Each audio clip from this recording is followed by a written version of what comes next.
Okay, gentlemen, Chris, Dan, boys, I was just about to tell you how excited I am about this before we were getting ready to hit the record button. But I was like, wait, pause, let's hit record and I'll tell you for the first time in person. So there is a enormous gap for a lot of us car folks from the point in time that you guys did what you did to now. Actually, I have my thoughts and theories as to maybe what kind of killed what it is that we're going to be talking about, which is the forums, ladies and gents. These are two gentlemen that were highly involved. Well, were the guys involved in some of our beloved forums that we miss and still love. Wish they would come back in a lot of different ways, but we'll get into all that.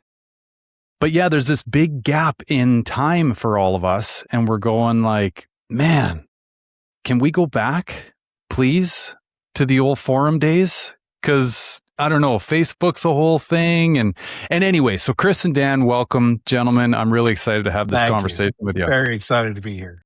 Yep. Me too. Thank you. So, boys, I guess if we could maybe organize this in such a way that the two of you, because you guys have been familiar and friends, but familiar with each other for a long time, like each of you, okay, if each of you I had more hair when I met Dan originally. That's true. And most people probably never knew or realized that we got to know each other and became friends. Right. So probably the best place to start is like, how did you guys think to do this in the first place? I'll let you go first, Chris, because mine's quite a story. So I finished out my last semester in college in Costa Rica and met a fellow named Ted Wang, who brought me into this internet startup that he was a part of. And this would have been January of 1995. And I was already a Mustang guy at that point. I had a 87 GT 5-liter with T-tops, which I still miss that car to this day. And there really wasn't, there was a classic Mustang website on the internet, but there wasn't anything for 79 at present. There was one page, and it was an SVO page.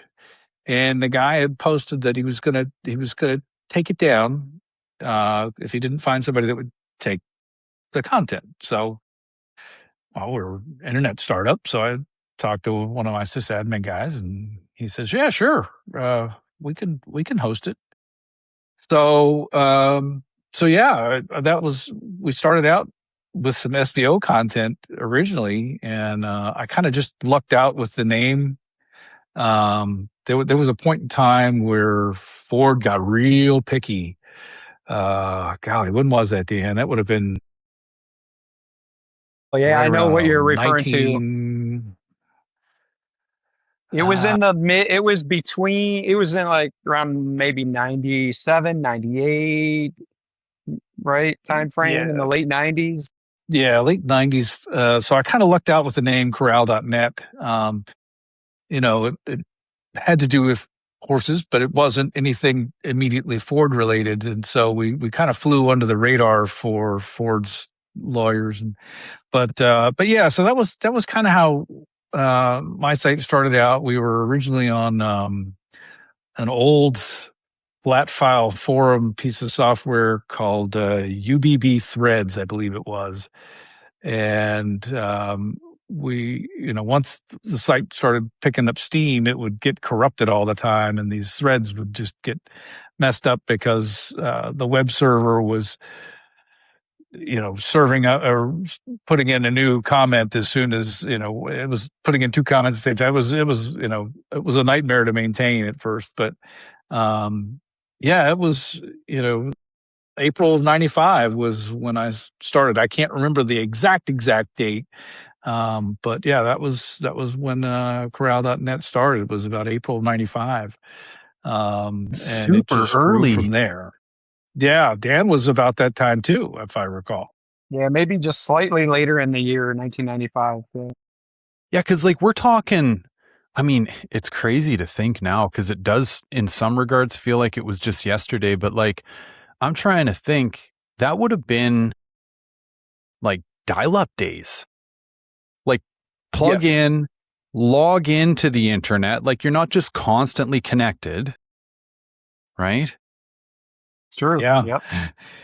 And somebody picks up the phone and drops your connection in the middle of your download, and you had to start all over again. Absolutely. Did Dan, before you tell your story, like Chris, did you have like some education in this, or was it just you were going to figure it out as you went? I'd always been kind of a tech guy, but back then HTML was super easy to learn. It didn't take a whole lot.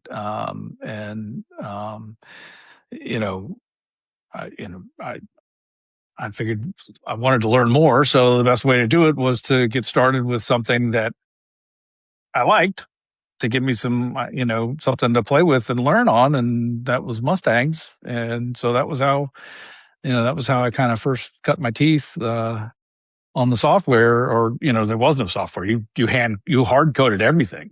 Like you wanted something bold, you had to put tags before and after, and that was how you made stuff bold. There was no Adobe, there was none of these editors. It was all text editors, and that was how you built the pages by hand, and it took forever. And unreal. I remember, oddly enough, at the time, I recall Playboy was kind of on the leading edge of web development at the time, and so it pained me to have to go there to steal some of their tables and stuff and figure out how they were doing stuff. Oh, I'm sure it was so painful, Chris. The articles were great, but so that was how I used. That was how I learned to use tables and format stuff and make the site look prettier back then. So what was the original intention with it? Like, was it, hey, I want to create this hub for information, or was this just going to be like an idea to maybe share your car and stay in communication with people? Yeah, I think it was mostly just to share the project stuff that I was doing on my 87 GT, sharing tech tips and how I fix stuff. And, one of the very first articles I did was the fog light fix, where the 87 to about 92 GTs with the fog lights would burn out, or the fog lights wouldn't burn out, but the headlight switches would burn out. And the multifunction switch, the turn signal switch they would roast because of the draw from the fog lights. Yeah. That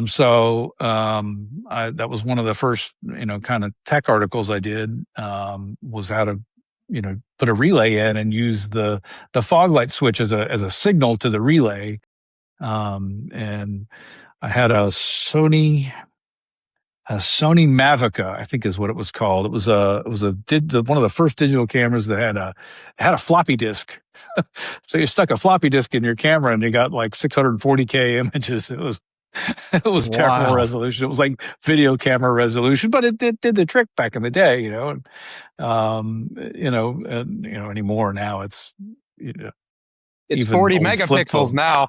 An old flip phone takes better pictures than that thing did, but it was, that was one of the first digital cameras I had, was this, and I don't know where that thing is. I'd love to find that. Yeah.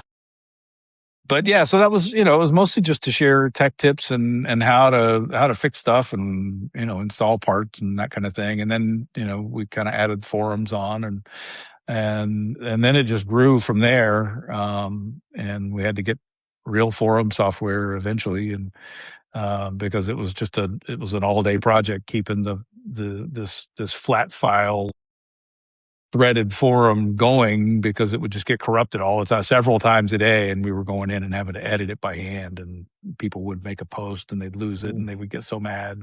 Painful. Like, oh, sorry, spend an hour crafting some tirade and then all of a sudden it just disappears. They'd get mad. Wild. Okay, Dan, and what was your thoughts and theory? Were you guys aware of each other at the time? I don't think, not at first. Okay. I'm not sure when we became aware of each other, but somewhere along the way, within the first couple of years, it became very apparent that we both had, kind of growing big presences with Mustang sites. But wow, my story kind of goes back to, I'm a technologist and I've been in technology. That's been my career, my whole life. For me, I kind of got my first computer at 8 years old, and I grew up on a computer. And it was funny though, because I really got out of computers for about 5 years because I grew up in Michigan, but I went down to Kentucky after high school for 5 years. And that's where I actually got into Mustangs was, got my first Mustang down there, which was a 1990. And I had like three 1990s in quick succession over about a year and a half. And that's where I got into modifying and racing them. And then finally, the one you see over my shoulder that I've had since 1991, I'm the original owner. I finally ordered that through Cumberland Motors in Corbin, Kentucky in 1991 to get vermilion red with black interior. Um, because I had a cardinal red one, and most of them were cardinal red, right? With gray interior. It was very typical. But the cardinal red, I mean, it looked good during the day. I liked it, but at night, especially under street lights and stuff, it looked orange. You know what I mean? And I didn't really personally like that. So that's why I finally ordered one to get what I wanted. And I like black. So, but I've owned the car ever since. I brought it back to Michigan with me, which is when I actually ended up going to college finally. And I went for computer science. So I have a computer science degree, but I had really self-taught myself long before then. I knew three programming languages as a teenager. Um, so it kind of went hand in hand for me is, that was the dawn of the web, right when I went to college, coming back up to Michigan. And college is about 3 years behind the times. Um, so I started self-teaching myself, kind of like Chris is talking about, just HTML and what was called CGI and like Perl programming. And at first, I just started like to learn. I started like a personal homepage. And the funny thing is, back in those days, and Chris can attest to this, we all went by handles. It wasn't our names. We all had some kind of handle. Well, my original handle, and there's a story back, was Jack Death, but spelled Jackdeth. And if somebody old enough doesn't jump out at them, that's actually a character from a movie called Transers, which was a B movie from Full Moon Video. And Okay. I like that character, and that's how I got that username that I originally went by. So I started this page. It was on like some Net Wizards ISP. The guy that co-owned it was a Mustang person. He gave me hosting for free. So it was like something like netwizards.net/squiggly, Jack Death. And what I had already from back in Kentucky racing my butt off for multiple years at Clay City Dragway in Clay City, Kentucky, for those down there in that neck of the woods. I don't even know if it's still there, but I used to race back in the early 90s big time there. And so I had done a lot already with modifying and learning how to modify my own Mustang. So what I did on my personal site is I'm learning all this HTML and developing websites was just to put up like, hey, throw me questions. I'm on Mustangs, and I would try to answer people's tech questions. So I just started like a Q&A kind of thing is a lot of it. And I just started getting more and more questions coming in, and I would give more and more responses. And, it started out with couple dozen, couple hundred. Then eventually it's like, oh, I'm getting a few thousand, like, hits a month. And next thing you know, it's like 50,000 a month. And it just kind of grew from there. And then it just organically kind of transformed in, from this personal small homepage into what became the Mustang Works. I would say that kind of transition happened between 1995 into 1996. And then eventually that little squiggly Jack Death turned into squiggly Mustang Works. And eventually I got a domain, the Mustang Works, mustangworks.com. And then it went to the official domain. And then it just grew from there and took off to grow quite large between then all the way up into the mid 2000s. That's kind So, of the starter history of Mustang Works. yeah. Okay. So how were people finding you guys at the time? Because, I mean, I'm trying to think when we first got the internet, it was probably in and around 95, 6, 7, somewhere in that area. And I still remember like logging in for the very first time, and the search engines were like, was Bing one of them maybe? No, not back then. Not back then. Bing didn't Yeah. even exist then. Would have been Yahoo. Oh, Yeah, I'm Yahoo. I'm trying to think of the name of it, but there was one Is that there predates Vista? it Alta predates Vista or Google. something? It predates Google, and it was a directory of sites on the internet that was literally people manually curating it and updating Yeah, it. that was Yahoo, I believe. Was that Yahoo doing that? I think that was Yeah, Yahoo. yeah, And it then it was. was And Ask then Jeeves and when Google came along and of course developed algorithms and automated scraping of sites, it just completely destroyed that, and it became all about Google. Right. Yeah. Yeah, because I remember like I want to say there was maybe like 3 or 4 of them. The fella that actually like set us all up at my mom's place to have the internet, he's like, here's how you run it. You know what I mean? Like he's given us the keys for the very first time, and we're just minds are exploding, you know? And I remember finding like there was a chat room that we found ourselves in, and we're going like, I wonder where these people even are. You know, like it would just blew your mind at that time. So I'm kind of wondering, yeah, like for you guys in and amongst all of the other folks that were trying to create some sort of a web page at the time, like how were you even being found? Organically, I think people telling each other. It was on those directories like we were talking about. Then of course Google came along, and then Google searches, and then SEO became a thing, and that kind of stuff. For me, a lot of the big history of Mustang Works isn't just growing into a really big Mustang enthusiast site that with forums. I think I eventually reached about, like Chris, pretty much about 5 million page views a month with 100,000 readers a month, but it really transformed into a digital magazine. So it was, uh, both Chris and I, we were really on the precipice, the bleeding edge of the whole print to digital transition. And then I know for Mustang Works, the big thing is that personally, me and the site, we became very connected with Fun Ford Weekend and the Fun Ford Racing Series, and that's a whole nother story. But I created the official website for Fun Ford. Kind of the factoids or history there is most people never realized was that Fun Ford never owned funford.com when I was involved with it. Funford.com, it was actually my site. I owned it. I created it, and they just backed it as the official site of Fun Ford. And that Hmm. really, the whole thing came about because I started racing in Fun Ford myself. And like I was doing all the Mustang Works stuff, and it's like I know it, but there was no website for Fun Ford, and so I think it was at the 1996 Spring Break Shootout, and we had a bunch of us had driven from Michigan in a caravan all the way down to Bradenton, Florida for the Spring Break Shootout. We raced. I know personally, I didn't have a trailer. I drove the car. Raced it all weekend at the Spring Break Shootout. Thank God I did not break it, and then drove it all the way home back to Michigan, running low 11s.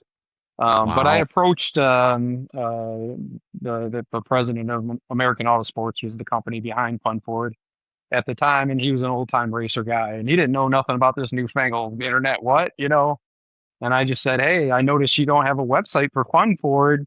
I think that's a big deal. I'll tell you what, I'll create a website all about Fun Ford and I'll do it for free if you back it as the official website of Fun Ford. And it was literally a spit and a handshake, and that's how funford.com was born. And then over Wild. the next 6 years, I was the official face of Fun Ford on everything online and did all the online marketing and web presence and yada yada. There's a lot more to it. With real time race coverage that we got into and a lot of other facets. But that's kind of the story behind how all that came about. Right. That's incredible. So, okay, again, like, I guess all these questions are going to be directed towards both of you guys, but at what point did either of you realize that, like, holy shit, we're onto something here? Like, this is really turning into something. think was when I got my first press credentials for the Detroit Auto Show. I think I was probably one of the first internet guys, or very close to one of the first internet guys they ever let have press credentials and let into the Detroit Auto Show on the press days. Because I had to jump through a lot of hoops because they had no idea what to do with me. Like they were like, what are the list what publications you've written for, and just kind of wrote for me, okay, Yeah. I don't know, and they wanted samples of articles, so I had to, they wanted you to Xerox them, and I'm like, oh, there's anything to Xerox. I guess I can print it out and you can look at it that way. And so that was, so they, because there was no category at the time. Like when you applied to get your press credentials, there was no website address or anything. You just listed the publications. And so, I just put my web address, and lo and behold, they hemmed and hawed over it for a while. Then they were like, okay. And they gave me my first, I got my first press pass for Detroit Auto Show. And that was just, back in those days, it was awesome. It was I was like a kid in the candy store. It was just phenomenal. All the concept cars, and you got to talk to some of the bigwigs that were, actually there at the show. And, you got to actually touch and sit in some of these things that during the normal days, the normal show days, you don't get to do. And so that was cool. And all the press kits, they gave away tons of press kits back then. I had to bring a backpack with me, rolling backpack to just stuff them all in. I think one of them, I still have the one for the ZR1. It was all carbon fiber. It had a carbon fiber cover on it. It was really cool. Back in those days, if you remember, Chris, they also had food spreads and bars at the OEM displays. It was a different time. Yeah, Audi had a phenomenal kitchen and restaurant upstairs above their booth, and a buddy of mine, Ken Gross, got us into there one day, and oh my gosh, they flew in these chefs from Germany. It was so good. Food was awesome. It was great. What, in order to think that all through, Chris, are you thinking to yourself at the time, okay, this thing's gaining traction and therefore I need to go out and, I guess, find content to bring back to the site? Is that kind of where your mind's going with that? Yeah, and get a chance to talk to some of the people behind the story of the cars, who's really building these things, get to talk to the chief program engineer and for various programs, and that was really cool. That gives you a lot of insight. And I got to meet a bunch of one of my favorites that I met was Art Hyde, who was Team Mustang, and I believe it was golly, there was a Mustang event at Ford World headquarters, and Art Hyde actually saved me from getting a ticket. He didn't tell me that story. Oh yeah. So everybody's at the glass house at Ford World headquarters, and there's all these Mustangs there. And so as people were leaving to go, I think it was during Woodward, as people were leaving, they were doing burnouts, big smoky burnouts. So I had a 99 GT at the time with a blower on it, and just put the spurs to it. Laid down this massive cloud. So even after I stopped, the smoke is still pouring out of the wheel wells kind of thing. And as I'm leaving, there's a Michigan State Trooper coming the other way, coming towards me. And I see him, all of a sudden I see the brake lights come on. Well, Art Hyde was behind me in his 99 Cobra, and so the trooper sees him lining up to do a burnout, and he pulls up to Art and he says, "Don't do it." And Art was like, "You don't have any jurisdiction here." This is a parking lot in Ford. And so he just smokes them. Well, that was not the brightest thing to do. Right. So, if it hadn't been for Art doing that burn, I would have been the one that got the ticket, and instead he got it. So thank you, Art. I did send him some. I sent him some chocolates. Say, hey, Yeah. thanks. Yeah. That's a good wingman right there. Yeah. Speaking of Art, last weekend was Woodward Dream Cruise. I saw him at the Dream Cruise and had a chat with him. So yeah, he's still kicking. He's around here. Yeah, he is. He's teaching up there. Yep. He's a professor now at U of M, retired from Ford, and now professor of engineering at University of Michigan. Very cool. Huh. Okay, yeah, so cuz I'm trying to, I guess, like, figure out, if you take the life that you guys were living at the time and what it was you were trying to create, and fast forward that to, like, today, which, I mean, I guess I, in a roundabout way, fall into this category where it's like, okay, I got to keep this content fresh. Like, I got to fill the funnel, so to speak. So yeah, I'm trying to, like, get into your mind a little bit and appreciate, like, what you were thinking as you were trying to create this thing that I can't help but think you didn't even really know what it was you were trying to create. Like, it was just evolving as you went. It was very organic and evolved as it went. And I guess to address some of those same things, like I think a little bit along the lines of Chris, when I started to realize like just how big it was getting, what was going on was, well, one, definitely the tie-in with Fun Forward, and that was really high visibility and directly plugged me into the whole racing universe at that point. And also some of the stuff with media and essentially starting to get in the door, right, with a lot of things media related.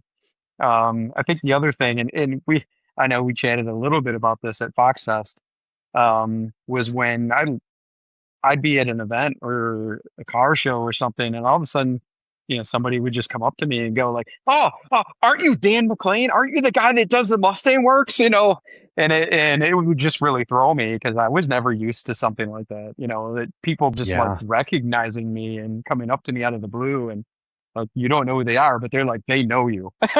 you know. Yep. So that exposure, I guess, if you will, from a personal perspective, um, really started to clue me in that something was going on, Well, and bigger for than I me, realized. we had Team Mustang talking to me. Like, they were like, hey, what do your readers think about this? And so, at the time we offered to do some under the radar surveys for Ford and SVT. We're like, hey, if you guys want to run a quick and dirty marketing survey, we got tens of thousands of readers. They don't have to know that it came from you. You let us know what you want to ask. We'll put up the survey and give you the results and let you know what happened. And things like, uh, oddly enough, when the 99 Cobra came out, a lot of the readers on our site were all drag racers, or many were drag racers. And so we, talking to our readers, that, they wanted the Cobra motor, but they didn't want the IRS. They wanted the stick axle. And so when we started talking with Team Mustang, I was like, yeah, this is what everybody wants. They want Cobra motor, stick axle, keep the brakes, keep everything else. And so that, oddly enough, is why the Mach 1 came back in '03, was because that was what the readers wanted. They wanted stick axle and Cobra motor, and I'd always kind of hoped that was the case. But when we were in Detroit this past winter, I bumped into Art Hyde again, and he said, yeah, that's why Mach 1 came about, because that was your readers, that was your guys, that's what they wanted, so that's what we built. That was probably one of the proudest moments I think I ever had. It was, granted 20 years later, but it was still, 22 years later.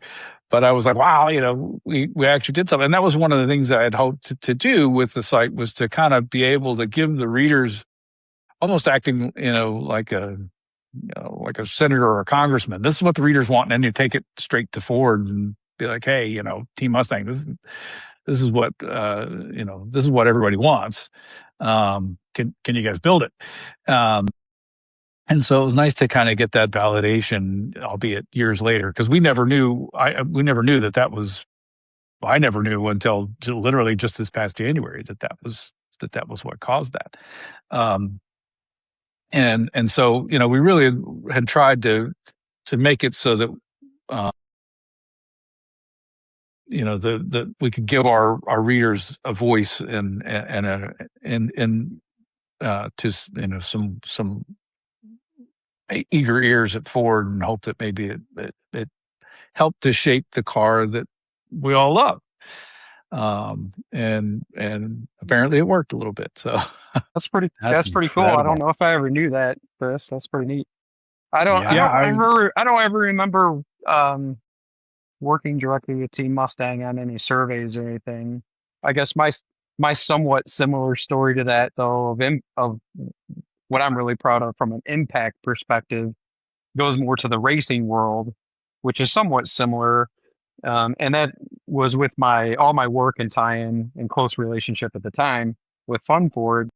Was there wasn't a racing class back in the late 90s for a car like, frankly, I had, and a lot of us had, which was a Mustang 302 with a power adder, whether that was nitrous or a supercharger. There wasn't a lot of turbo action quite in those days going on like now, but and the frustration for me trying to race in Fun Ford, even myself, was you'd go to a Fun Ford event and you want to race. Well, either you're a power adder where you're either true street, or you had to be stuck in Street Outlaw, right? And Street Outlaw, they were all race cars. They're running high nines, which is nothing now, but back then that was hauling ass, and you just couldn't do that with a true street car. All of its equipment and everything, and not stripped, and something you drove every day, really. So I basically talked to and surveyed and did a lot of back and forth with the people on the Mustang Works forum, and especially Fun Ford racers with funford.com about that topic. And there was similar frustration across a lot of us. So it led me to take that feedback, and then I drafted the rules for a new racing class, and I went and lobbied Fun Ford to implement it, with buttressing that hey, I'm getting all this input from the community, and they're all saying the same thing. We need a class that fits that kind of Mustang, that fits us. And that is actually how Street Renegade came about. So they ended up adopting the class, and the original rules in the first year was literally the rules that I drafted. And in 1998, Spring Break Shootout, Street Renegade debuted, and it had 100 cars at the first event. Overnight, it became the most popular class in Fun Ford. And essentially, that Mustang behind me is the original Street Renegade car, because it's a completely different car now. It's been completely redone and built, completely different setup. But like it was back then, was basically what the rules were based around for Street Renegade. Wow. So that's probably the thing I'm actually the most proud of, that I kind of felt was my legacy, if you will, from a lot of this stuff that I did over the years with all of that. So that's incredible. Okay, so what year are we getting into at this point in time, boys? Are we kind of hitting like the late 90s, if you will? Yeah, late 90s, early 2000s. Yeah, that was when things really started, Ford and the rest of the world kind of really started to notice that, okay, this internet thing is the real deal. And I know a lot of even at this time, though, I think the magazines still really kind of poo-pooed the whole idea of these websites. They really didn't give a whole lot of credit to it. They were still trying to sell physical copies, And so, they were dabbling in their websites, but it really wasn't, you couldn't get full content on them back in the Yeah, day. I'm trying to think, Chris. What do you remember? What maybe year it was when they even like Muscle Mustangs or any of those the mags even put up a website of any kind? I can't remember. What Yeah, see, kind of and a when they lot of that was even. driven by the Mm, publishers, not necessarily by the yep. individual magazines themselves. So, the publishers were very loath to, they hadn't figured out how to monetize it. So if they didn't know how to monetize it, they didn't want to deal with it or spend any money on it. They just didn't understand it. And I've always been kind of the mindset like Muscle Mustangs, and you guys should have used, people still love, I still love magazines. Like I love to actually hold it, to flip through it, to see it, to feel it, smell the print. I still love all that. But, the way I thought they should have done it was to have made the website the current news. And then you make the magazine the archive of the website. So you still get the magazine. You subscribe to the magazine, you get access to the website and all the current news. And then the magazine becomes your archival copy. Because, I've got tons of stacks of Muscle Mustangs and Fast Fords and Car and Driver and Motor Trend. And my wife yells at me because she's like, "You never open these." I'm like, it's archival material in case in case I need it, I can go back and get it. It's like an encyclopedia, and they're snapshots in time of what the industry looked like and what the cars looked like. And I love going back and looking at all the parts ads, Well, that one hurts my heart because they were so damn cheap. They were, Oh my they God. were way cheap. Oh, compared to now. Compared to now, Yeah. it was way Oh cheap. yeah. Whoa. You could get a Kenny Bell blower for $2,800. Totally. Yeah. Um, Yeah. Cobra upper and lower intakes for like $350. Yeah. It's crazy to go back in time like that. The GT40 intakes, like you could, I don't even know if you could still, buy some of that stuff.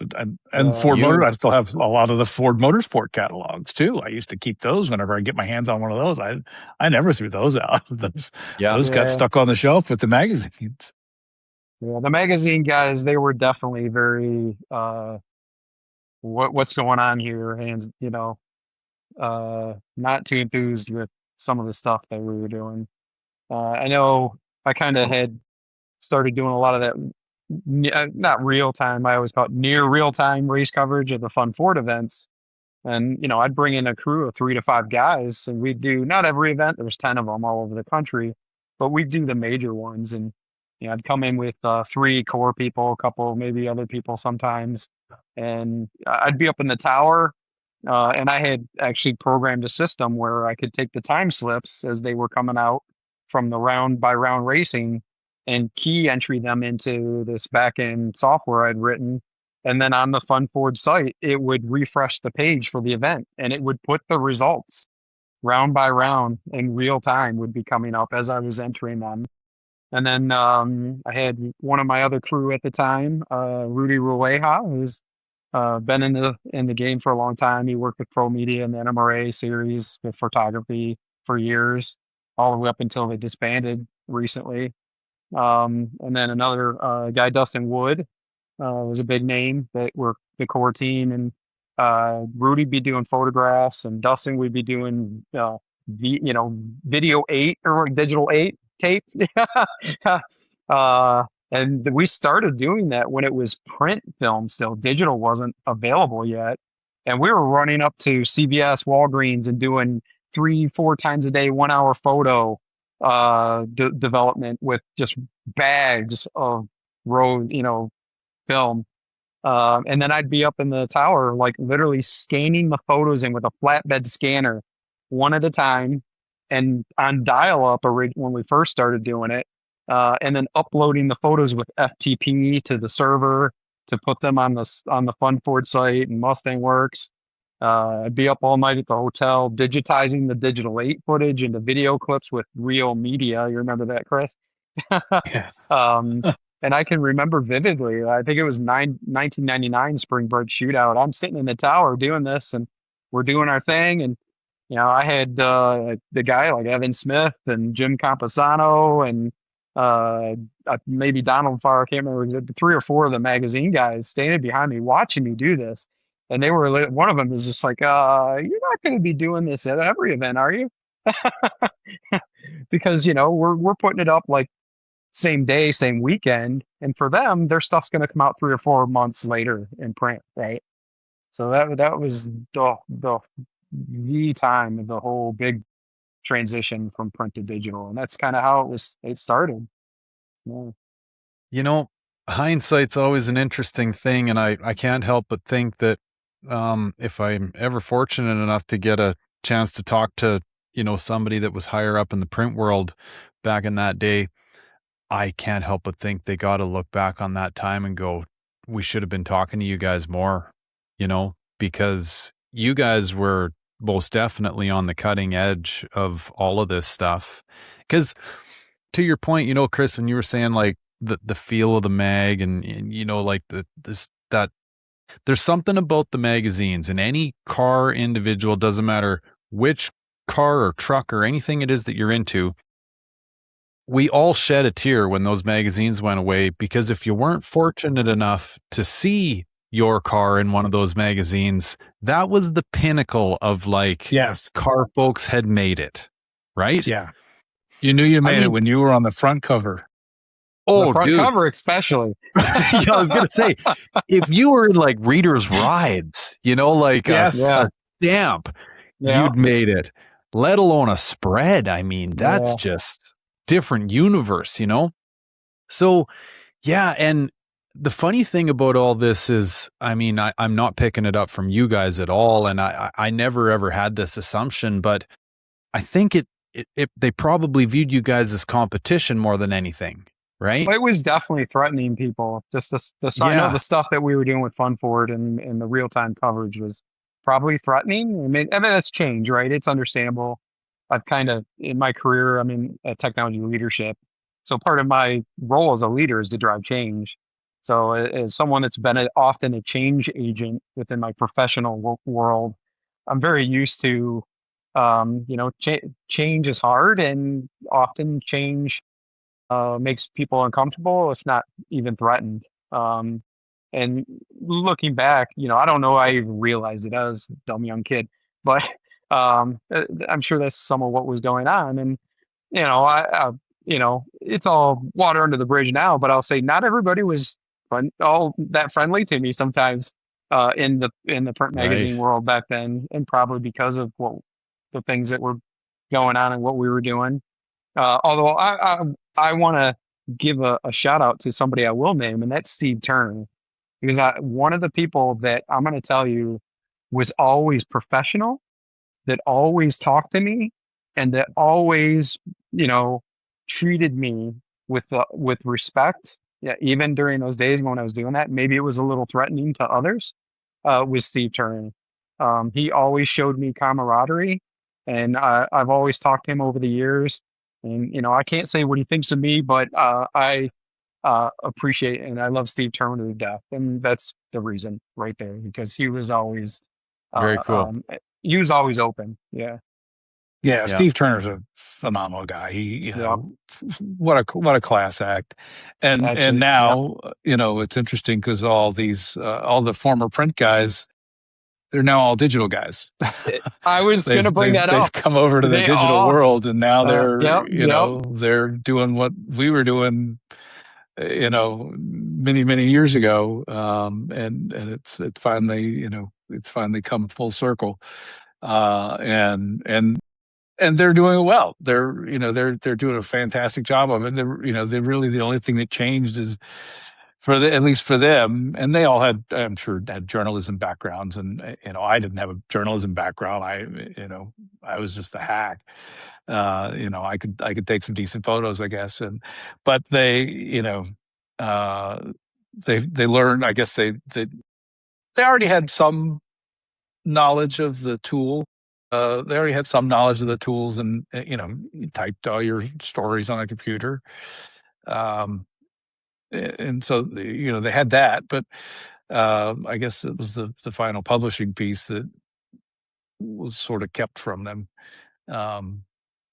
by their own publishers. But now now they're out rocking it in the digital world. It's great to see them, and I'm glad they're still around because they make some great stuff.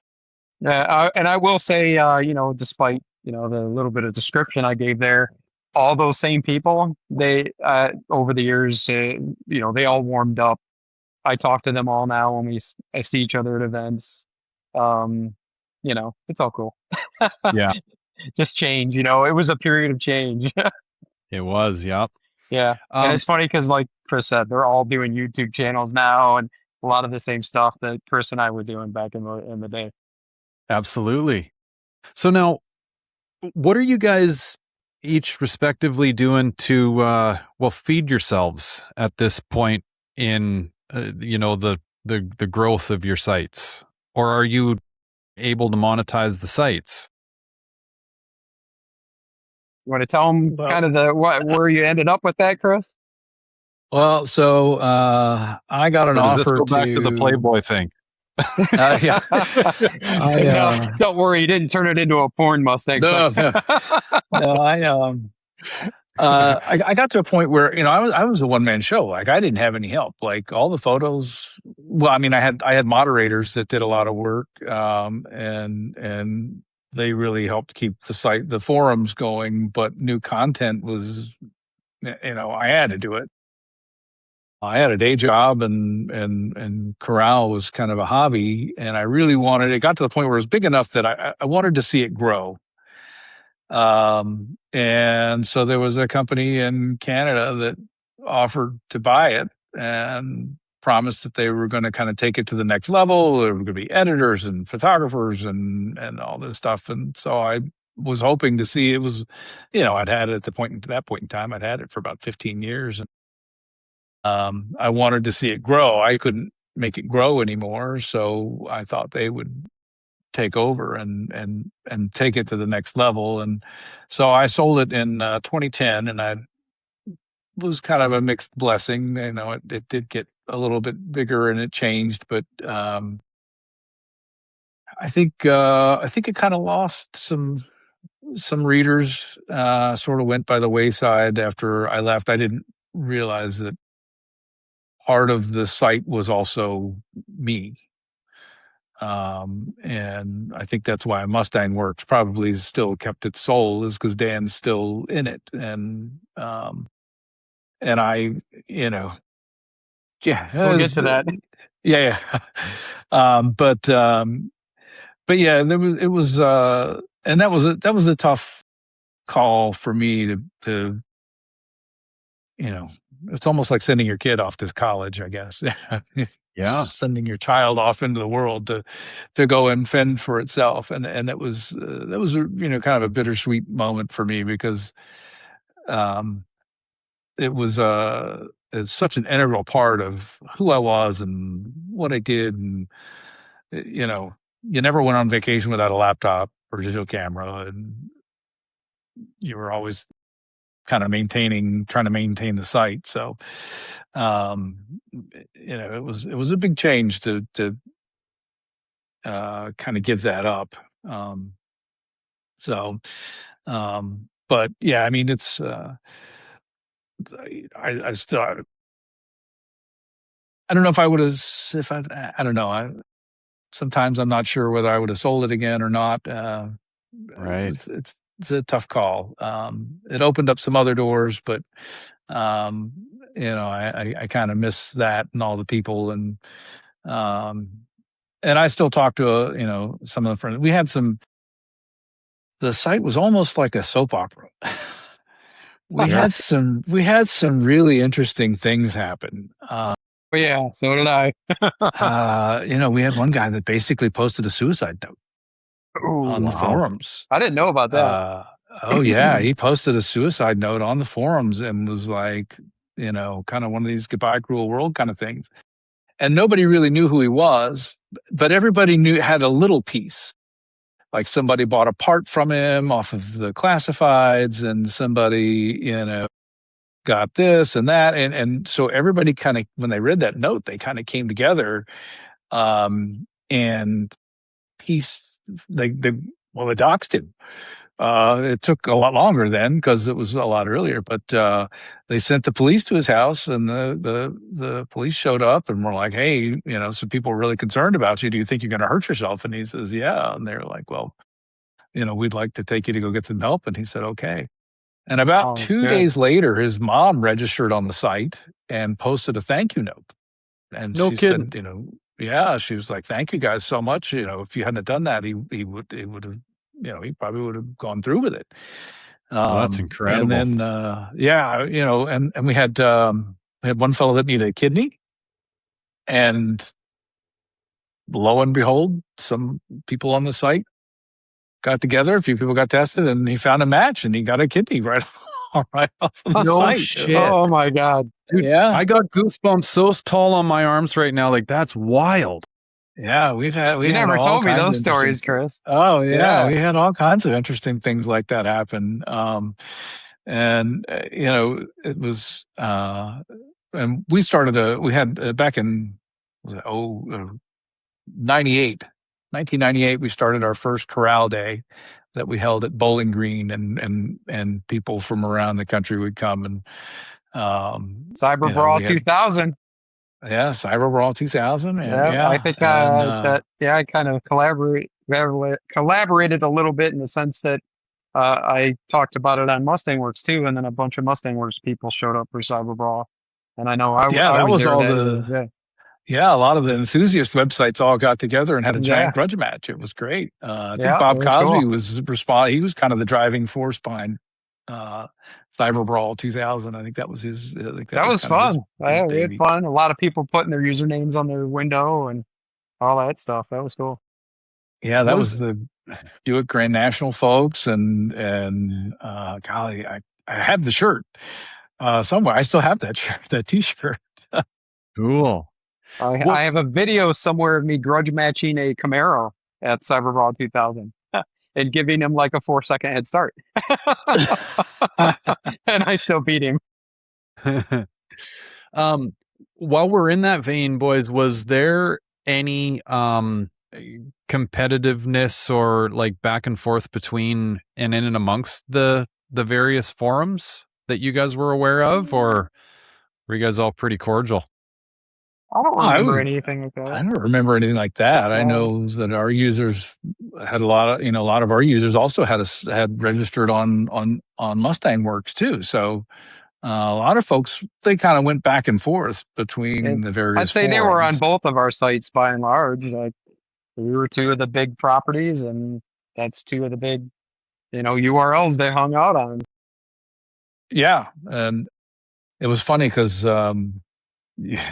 we could, when I would monitor the traffic, I could see the traffic start to ramp up about 8 in the morning when people were getting to work on the East Coast, and then by about 11 or 12, we were, full tilt boogie when the West Coast had gotten to work. And we'd stay, maxed out till about 1 in the morning. And then it would kind of die back down again. I think there are probably a lot of employers that were very unhappy with our sites because we probably cost a lot of money for a lot of companies. A lot of productivity, huh? Yeah. A lot of productivity loss. Yeah. Huh. And back then, posts were long. Most of the time, you wrote something. It wasn't like Facebook where you just put a quick little thing, or Instagram where you just sort of tag something, and they became, almost like encyclopedias of knowledge for how to fix stuff and troubleshoot things, and I think once Tons of Facebook really technical took hold, discussion. once Facebook took hold, a lot of people kind of gravitated towards that for the instantaneous part of it, but it was very difficult to find something. I think it was a lot harder to find something that had occurred in the past, to look up, how to fix something or do something that you saw 2 years ago. Yeah, have you ever Whereas on tried the to find forums, it was something you much easier and posted it was always 2 years there. It was ago? there Have forever. you ever tried to find something you posted 2 years ago on Facebook? Oh, Yeah. forget it. Good luck. Yeah. And so that was where, I think while Facebook kind of was the initial decline for a lot of forums, um, I'm hoping there'll be a return because you just can't. I mean, it's almost like a Wikipedia, just casual Wikipedia of knowledge that has been gleaned over the years that doesn't ever go away. Yeah.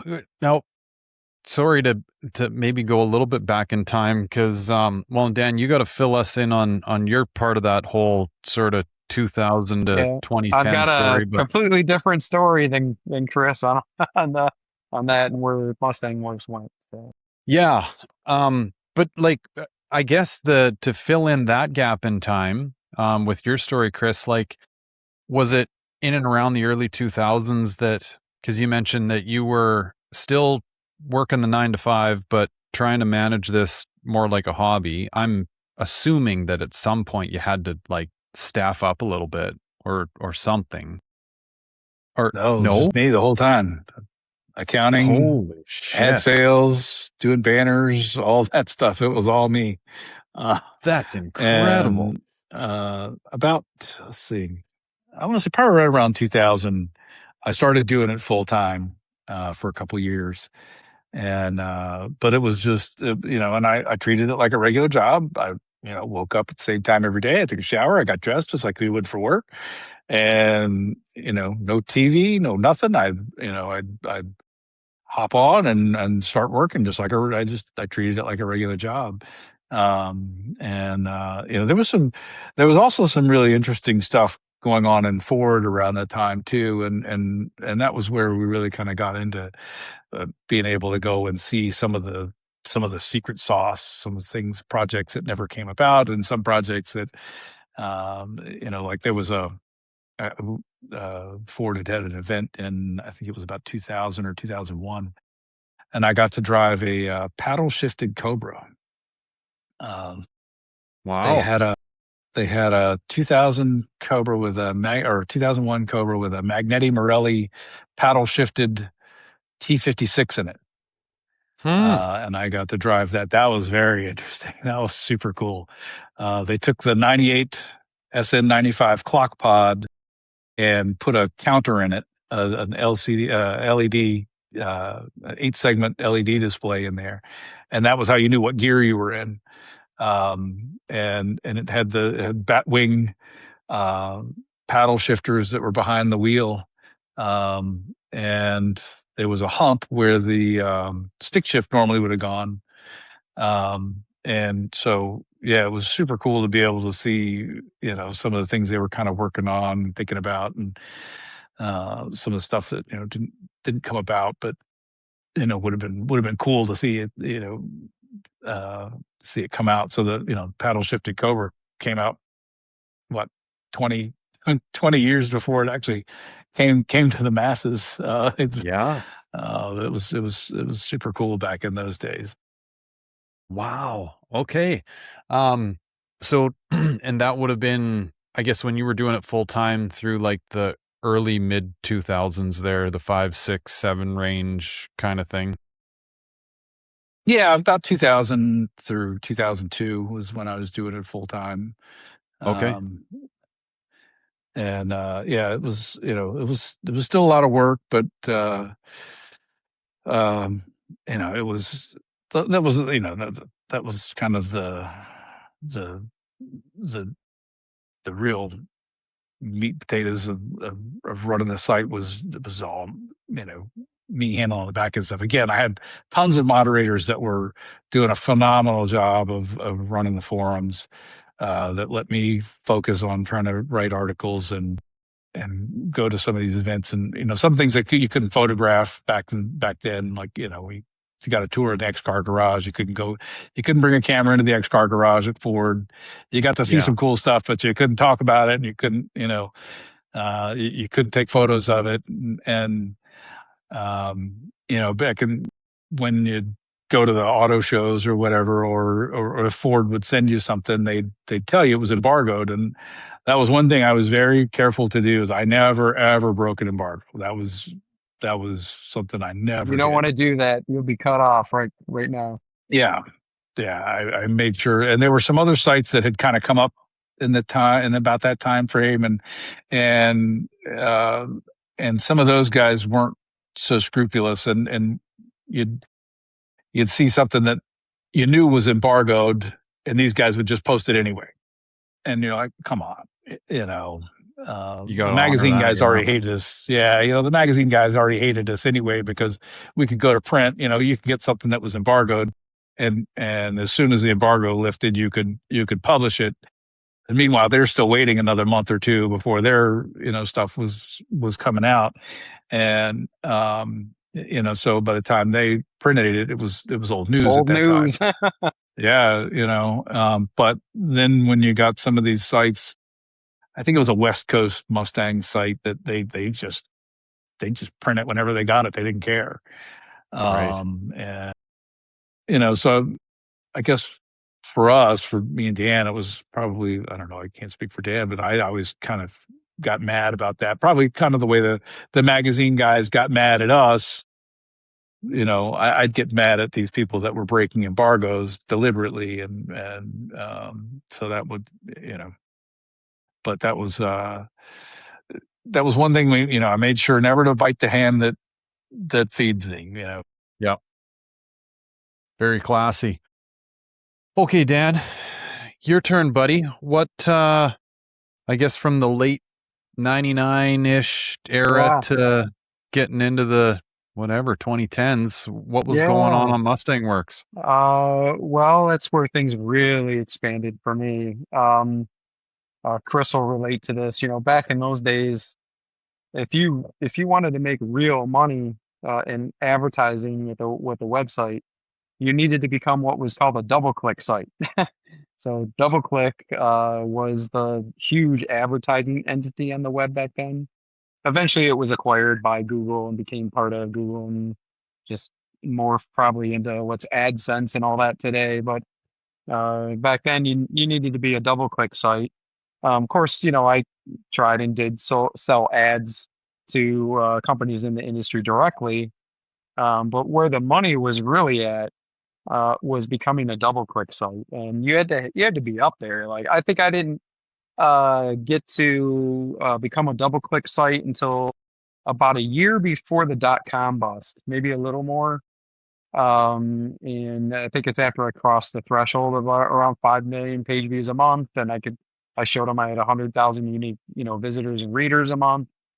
And I had both Fun Ford and Mustang Works at that point. And I became a DoubleClick site, and then like really quickly, that's where stuff really started changing.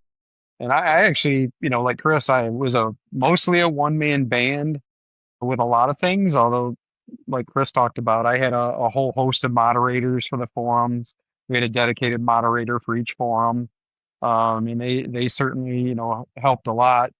There was also a lot of people that became involved with Mustang Works, which is a story in itself. A lot of big names in the industry now, before they were big names back in the day that I knew 30 years ago, wrote articles for Mustang Works. So that's how I expanded with content. Was I had a number of folks that would contribute to the site, write articles. It wasn't just forums for me. I really tried to morph it into more of a digital magazine eventually as well. Oh my God, the first feature article I personally ever wrote was on Lidio Iacobelli, who's the owner of Alternative Automotive Performance up here in New Baltimore, Michigan. Knew him, back 30 years ago with his yellow notch that was the DF Goodrich magazine, advertisement car. Yeah. And I did an article on his yellow notch the way back 30 years ago. And that was the first feature article on Mustang Works, is Lidio's car. And it just went on from there. Eventually, some notable folks that got involved with me in Mustang Works and wrote for me was Chris Johnson. Chris Johnson, of course, is Johnson Motorsports JMS over the years. He's also the CTO today of SCT, Performance, the tuners. He helped create SCT. He acquired Super Chips, and that became SCT, from what I know. Um, he wrote articles back in the day for me when he was working for Michigan, or for oh God, what company? He was working for a telecom company down in Alabama back in those days, and that was before he started his first company. Over the years, he's started like 8 different companies. And then Jamie Meyer wrote for me, and of course, Jamie Meyer was very involved with Fun Ford. He used to write the Fun Ford newsletter back in the 90s. He eventually became the announcer for the events. Then became involved with NMRA. Then got sucked up by GM of all things, and he became Right. the head of GM Dr. Jamie. Performance. Yeah, Yeah. so Yeah. and eventually the president of PRI, and now he's an industry consultant, and he lives up here, not too far from me. God, who else? James Lawrence wrote for me. And James is the CEO of Power Auto Media today. I think they have 6 different, magazine web properties, and they run Mustang Week and a host of other things. But that was before James did any of that stuff. He had started a performance parts sales company back when I originally met him and got to know him, and he wrote some articles for Mustang Works. On and on. Mike Wesley, who is the father, kind of created the whole chip tuning industry. He was actually an engineer at Ford, and that's what he did at Ford, was calibration work and stuff for the E4. And he Right. left Ford and went off to start his company, and created all the chip tuning industry. So yeah, just Mustang Works has a big history with a lot of I guess people that really became notable players in our world. But back before they were, anybody, we were all just bouncing around, doing this stuff. So that's pretty cool stuff about the Mustang Works history. But yeah, eventually doing all that stuff, and with the contributions of folks like that to the site, it really took off and it grew and became big enough. I became a double-click site. And that's where it sort of started really exploding for me. I went from, I kind of really quickly grew in revenue, and started making, tens of thousands of dollars a month, frankly, in ad revenue. I think at one point I was hitting like $60,000 a month in ad revenue. And I was literally about to quit my job and take it full time. And actually got involved with a venture capital firm, started talking to a VC about funding Mustang Works to expand it and essentially take it from what I was doing with Mustangs into all performance cars, and expand it greatly.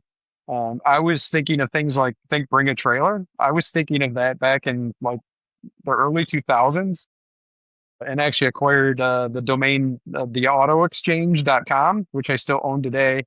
And part of what I was pitching to the VC was expanding it to a multi-platform digital magazine for all performance vehicles, as well as tie-ins with basically online auctions for vehicles and part sales. And I guess I would think of stuff like, racejunk.com and Bring a Trailer. And I was kind of thinking of ideas and pitching that to a venture capital company back then. But the problem was, this funny thing happened called the dot-com bust right while I was in the middle of those negotiations. And I'm going to tell you what happened was, like a lot of companies, all the money vanished instantaneously, almost overnight. And within 3 months, even being a double-click site, I went from tens of thousands of dollars that I had been making for that prior year to making $300 a month. No kidding. So that, combined with a couple other things. Well, one, the Fun Ford kind of world exploded as well during that same time. I was talking to you a little bit about this. Ford stepped in at one point and became an official sponsor of Fun Ford. They started pumping a lot of money, I think it was $2-3 million a year in sponsorship.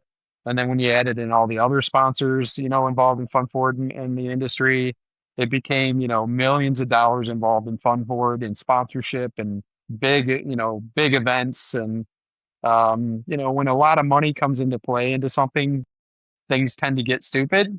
And things got a little stupid with the relationship, and one thing then led to another, and there was a little bit of a falling out, and they pulled the official sponsorship of my site as the official site of Fun Ford, which essentially killed funford.com almost overnight. So that kind of was like in close succession to each other. It was like the Fun Ford kind of relationship fizzled, I think first, and then very shortly after the .com bust happened, and then all my ad revenue disappeared. So it kind of killed the whole expansion of what I was doing. Um, and at the same time, so thank God I didn't quit my job in my career. Yeah. And then after that, I kept working with the site to a certain degree. But it was like in that same time frame, down within a few years, my career pivoted, and that's where my career went off into leadership, and technology leadership, and really grew. And eventually, I became like a director of IT and a VP of engineering. And so I still own the site today. It's still there. You can go to mustangworks.com. But by and large, for probably almost 15 years now, it's been much more an archive that's there. And there's tons of technical information and past forum discussions and past articles and that kind of stuff that's still useful today. And believe it or not, I still get kind of a reasonable amount of traffic just from like Google links and Google searches and that kind of stuff. But I didn't do almost anything with it at all for about a decade. And then in my own car, though, behind me, it ended up, I was racing it semi-competitively at one point until I was in the vicious cycle of race, wrench, brake, wrench, money, money, money, and it got burned out. And I finally just kind of said, screw it. And it went on jack stands for 10 years. During that same period, I really didn't do much with Mustang Works. And then finally, after about 10 years, I started redoing the car, and I spent a slow roll 10 years after that redoing the car. It was in a shop for 5 years doing completely stripped down, bump, paint, some really major fabrication under the car. It's like a full chassis car now. It has not subframe connectors, but full tubular square tube frame rails, fab front to back. Cage goes through the floor, ties into that. So it's a really solid car now. And it's all new suspension drivetrain. It's a supercharged 427 stroker, which makes over 1,000 horse at the crank. Right. And I finally got that done, hitting 2023, 2024, and debuted it at Fox Fest the second year in 2024. And because I kind of got back into it, finally finishing my car rebuild, I did start doing some stuff again with Mustang Works, and I kind of continue to do that now, but it's not like back in the day. I have a full-fledged career that takes up my time and a family now, and I have a son, and that's my priority. But what I do now is I go to some major industry events like PRI, the North American Auto Show, which I always meet up with Chris at.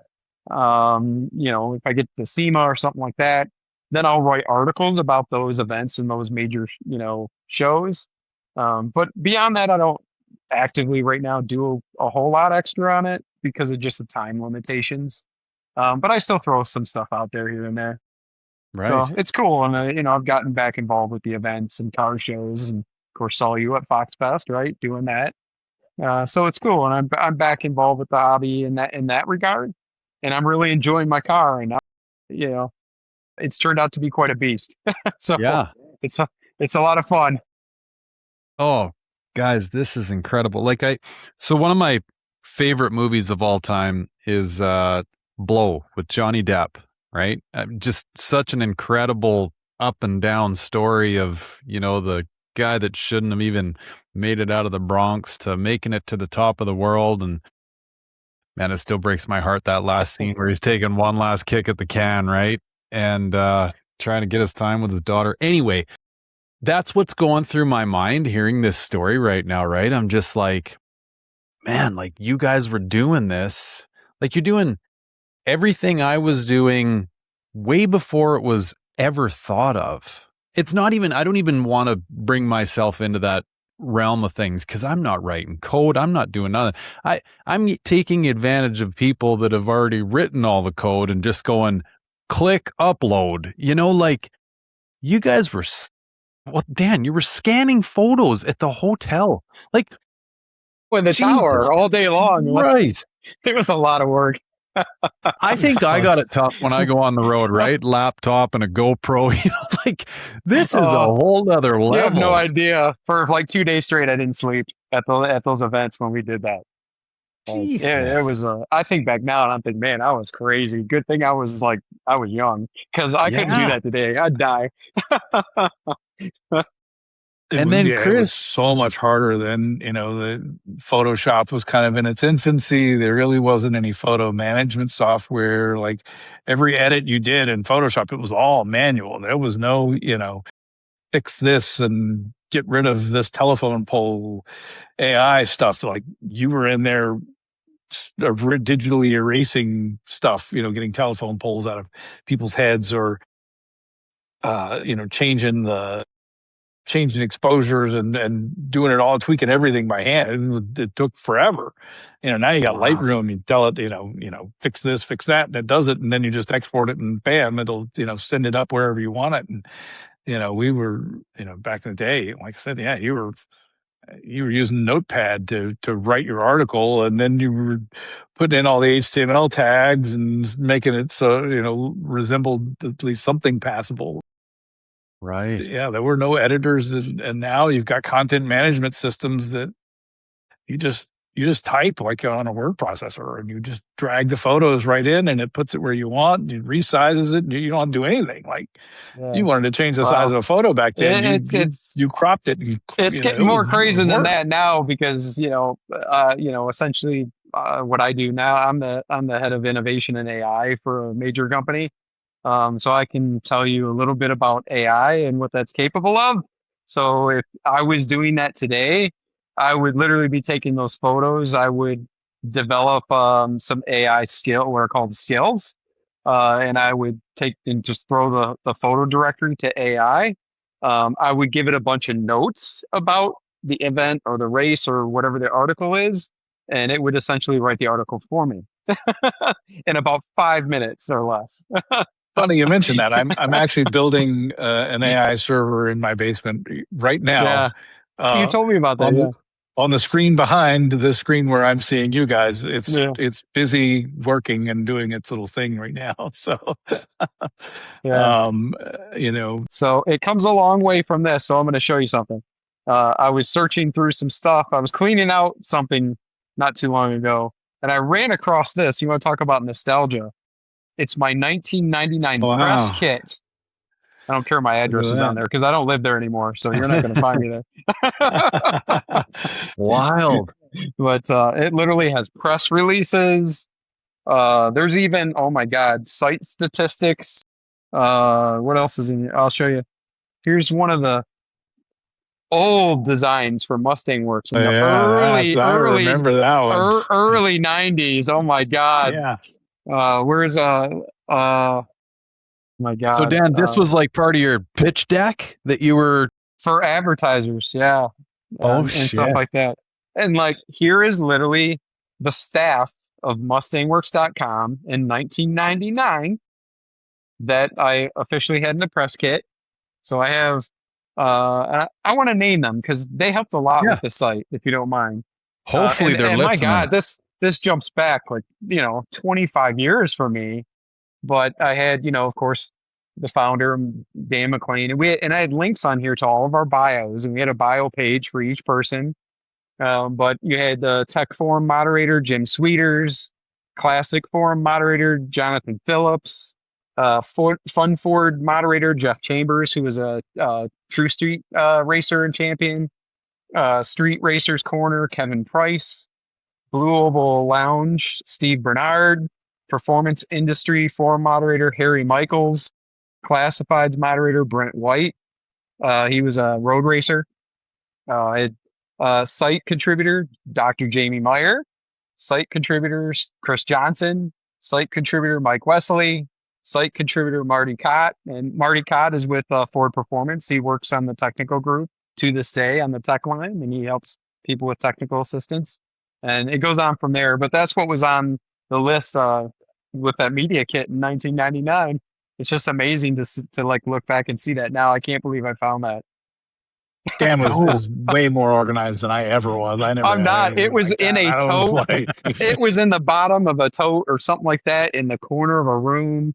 And I was cleaning stuff out and I pulled that out and I was like, oh my God, I cannot believe this is in here. that's incredible. Um, okay, so we've gone sort of up the hill, and Chris, I guess you've let the cat out of the bag. Around 2010, you released the reins of the corral, so to speak.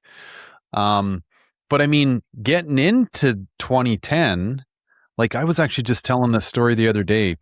I was going to college at the time when the only way you could get into Facebook is if you had a college email that ended in a .edu. The early stages of that. And that's a funny story in itself. My buddy, I didn't join it. Well, whatever. I'll tell you guys. The way I tell this story is, I wasn't on Facebook until like just a couple of years ago. Even doing what I'm doing, and I've done this now for, I don't know, 6 or 7 years, but Instagram was always kind of my favorite. I found it easy to use.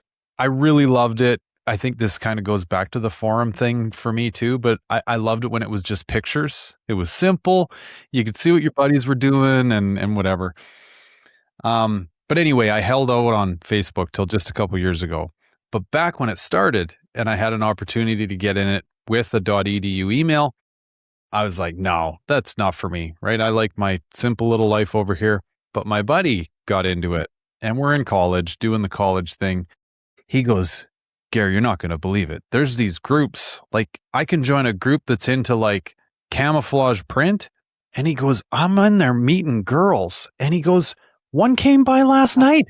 He goes, it's Well, crazy. This hey, whole Facebook thing. Gary, Mark Zuckerberg started what became Facebook to link people up and meet girls, right? You know that. Oh, At Harvard, yeah. well, I You mean, never, yeah, it was working for my buddy, the old son of a gun. But anyway, like that was always my assumption was that, the start of those sites was probably at least the start of the demise of the forum days. But I'd love to hear your guys' take on that. Like, were you seeing indications or like, how was that all shaping up at the time for you? well, wouldn't I really guess, call it the demise. I mean, yeah. it kind of impacted popularity. It was fresh, it was new, and it's instant, and it kind of gets. But if we wanted real substance, it was always hard to write articles on something like that, like to do a real install article on how you put this widget in your car. It was never, and to this day, is still not a great way to really write about something like that. Yeah, Um, I was it, going to say what I think the heart of it is, and it goes to exactly what you're saying. It's video. What really impacted forums is the video format. So I think it's less to do with Facebook coming along, but it's when YouTube came along. Let me, and sorry to interrupt the train of thought, boys, but I want to throw something else in there. I would be upset with myself if I didn't. The whole tap talk thing and sort of the clunky nature of being able to post on the fly. I don't know if that can factor into this conversation, but I can't help but think that the instantaneous nature that you talk about, Chris, with like posting something on Facebook versus going into the forum, it's like, okay, if you're an iPhone user, right, I'm going to get on Safari and I'm going to log into my thing. And that's always clunky in websites, especially at that time. Actually, hell, smartphones didn't actually come into the mix until what? Well, BlackBerry was probably the first one to start letting you get into the internet from the phone, right? Or was it what were those? No, they They had had the some. They pens. had some other ones. Golly, yeah. I had the one that was the kick. Is that right? The Yeah. sidekick. Sidekick. Sidekick. Yep. Yeah. But those were real clunky, and they were great. I loved the real keyboard. I still miss that keyboard. But their web browsers were terrible. You just really couldn't. They were hard to read. But I think where sort of some of these things shine is that if you've got a quick question, hey, does this look right? That's where some of the DMs and Instagram and kind of help out. But for quick answers, but for something in depth, I think it's still hard to beat a forum. If you've got something complex, it's hard to beat that. I think so. Yeah. Well, it's funny because flashes of reading, pages upon pages of forums to try to figure something out in the day. And, inevitably you'd get, when I get home from work, you get so much more of the backstory. I'll upload some photos or I don't know, it felt more real maybe or something. But to your point, it was probably due to the fact that, it just didn't have that instantaneous nature. Yeah. And of course now everything's so much is video based. Back when Dan and I started, oh, I have a visitor. How did you get in? Back when Dan and I started, a lot of people were on dial-up. Some people would get really mad if you put, great big pictures on your article because it would take forever to load, and they'd get kind of upset. But, it's like, and video. Nobody had the bandwidth for video back then. Like if you're on dial-up, it might have been like around 99, 2000 when we were doing the Fun Ford coverage stuff that finally maybe about 50% of the country finally started to get broadband. But it didn't help us at the racetrack because all those tracks are out in the middle of nowhere and they were always dial up, even when there was broadband started, rolling out. Yeah, right. there was no cellular internet access to speak of. The first one I knew of was a buddy of mine that I used to work with. He had a cellular modem. One of the first ones I'd ever seen. It was 19.2K, so it was even worse than dial-up. But we could sit outside and he could hop on Telnet and connect to servers. That was all text, but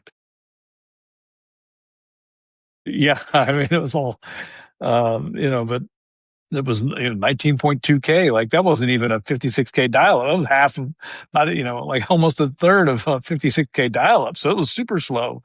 There just wasn't anything like that now. And now now and the video editors are so much better.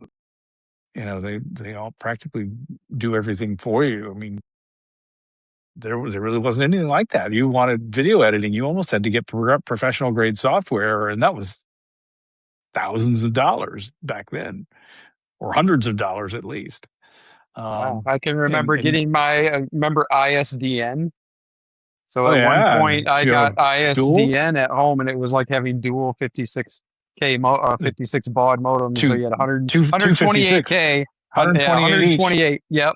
Per channel. And it was like $150 a month, and that was a lot of money back then in the early 2000s.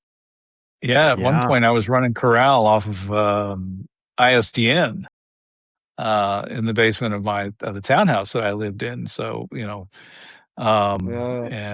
in 2005 I moved to a new house, and of course brought the site with me, and had a very confused Verizon guy show up at the door. He's like, I think I have the wrong address. He said, I have an order here for a pair of bonded T1s. I'm like, oh yeah, no, that's the right house. He's like, really? I'm like, oh yeah. Who gets that at their house, you know? I mean, Yeah. so the site was running off of a pair of bonded T1s that were in the basement of my house. Nice. We Yeah. had 12 servers running at the time. And so the basement was self-heating. My electric bill was Yeah. $550 a month. Okay, I'm glad you brought this up, Chris. So I was going to ask, like, what kind of costs were you guys faced with to run these things? Well, I was probably way higher than Chris, and that's because of all the fun Ford stuff I was doing. And so that's another thing historically that people just wouldn't realize or know is because funford.com was my website, right, you know, in actuality, and I was doing it for all those 6 years for free. And all that race coverage and bringing 3 or 4 guys, you know, kind of thing to the events to do it. I was doing all that on my own dime, and I was spending about 30 grand a year to do it. Um, so yeah, that was part of what led to the little bit of kind of end of the relationship was it got to the point with all the sponsorship involved that you know they started demanding like complete control of everything, and I'm like, well, wait a minute, you know, this is my website. And they wanted me to give all the sponsors free advertising on the site as well. I'm like, well, wait a minute, that's how I make money. And I'm spending, you know, I'm spending a lot of money to do this and support this thing. And it came to a head, and I basically laid out a proposal for a budget rolling into the next year. And rather than give me that budget, they pulled the sponsorship of my site. So Darn. yeah, yeah, yeah. That's what you get after supporting somebody on your dime for 6 years. Yeah, Yeah, they sadly. expect for free. Yeah. Yeah, Yeah, yeah. my costs weren't nearly as high as Dan's. You know, I had basically server leases. I when the first site first started out, I would build a little server, and invariably the site would grow and the users would overrun that server and complain about the speed. So I had to buy something bigger. And, you know, so, and our servers, they would just, man, they would beat our servers up. Like our database server was running like 200 transactions a second from 8 in the morning. That's how I knew when, you know, people got to work is, I'd look at the database server. We'd be running about 200 transactions a second from 8 in the morning until, you know, 1 or 2 in the morning. And you know, the off the shelf stuff that I had been building just it would just get destroyed. Like it just could not keep up with the traffic. So I realized that it was better to lease servers. So I started leasing servers from Dell. And so you know, our costs basically were like, you know, the server lease and my electric bill and you know, I had a rack and I had a full rack and I had a natural gas generator and UPSs um, and the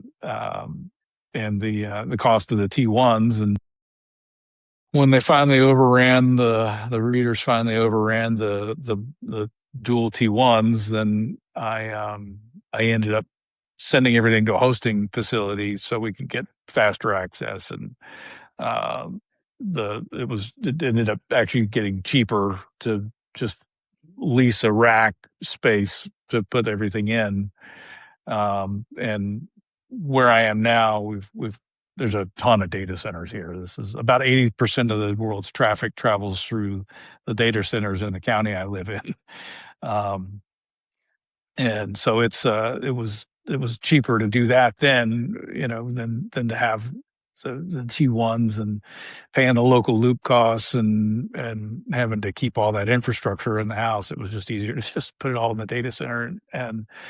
But yeah, it was not cheap. I mean, we're talking, you know, for me, it was probably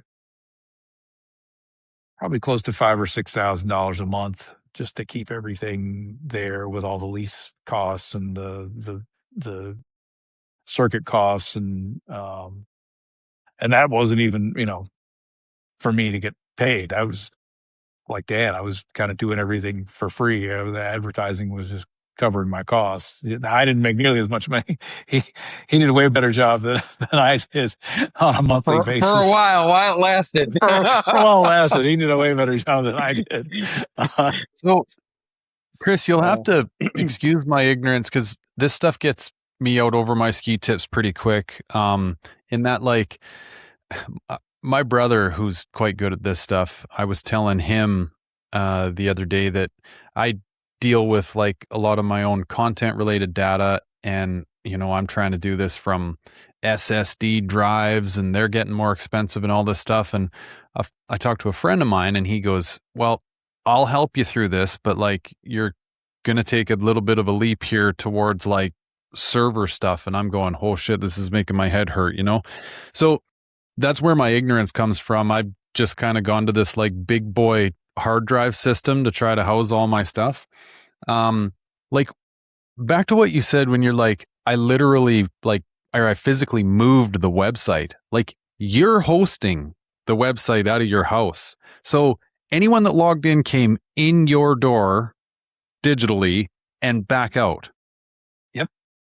Holy That's shit. exactly Like right. this is worth underlining. This is crazy. It was the same thing for me for a long time. I Really? was running servers in my house. Now, eventually, I moved into a colo in an actual data center with a rack and had what they call a co-located environment with a whole rack of servers.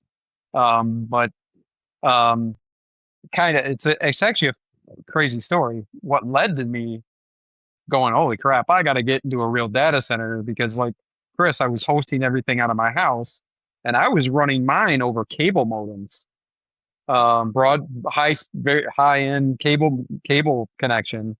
And I don't know if you remember this, Chris, but I had the big incident where there was a lady who owned a Cobra, and she had taken it to the dealership for service to have it checked out because she thought something was going on with it, wasn't running quite right or whatever.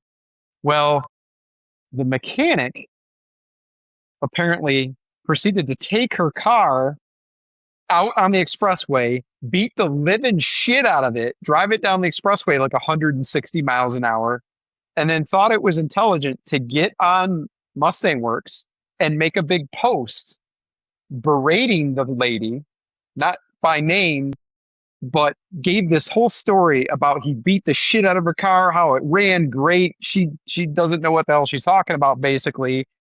And where he really screwed up was he posted her custom license plate because he was panning her license plate. And of course, somebody saw the plate that knew her and told her about it. She gets on the forums on Mustang Works. She sees this. She registers and replies, and it just exploded all over the internet. There was thousands and thousands of websites talking about it, linking back to the thread on Mustang Works. And like overnight, this thing exploded, and I just got a flood of, I was just pounded with traffic.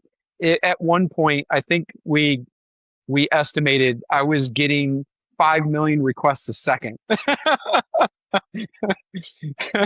a cable modem. Over a cable modem.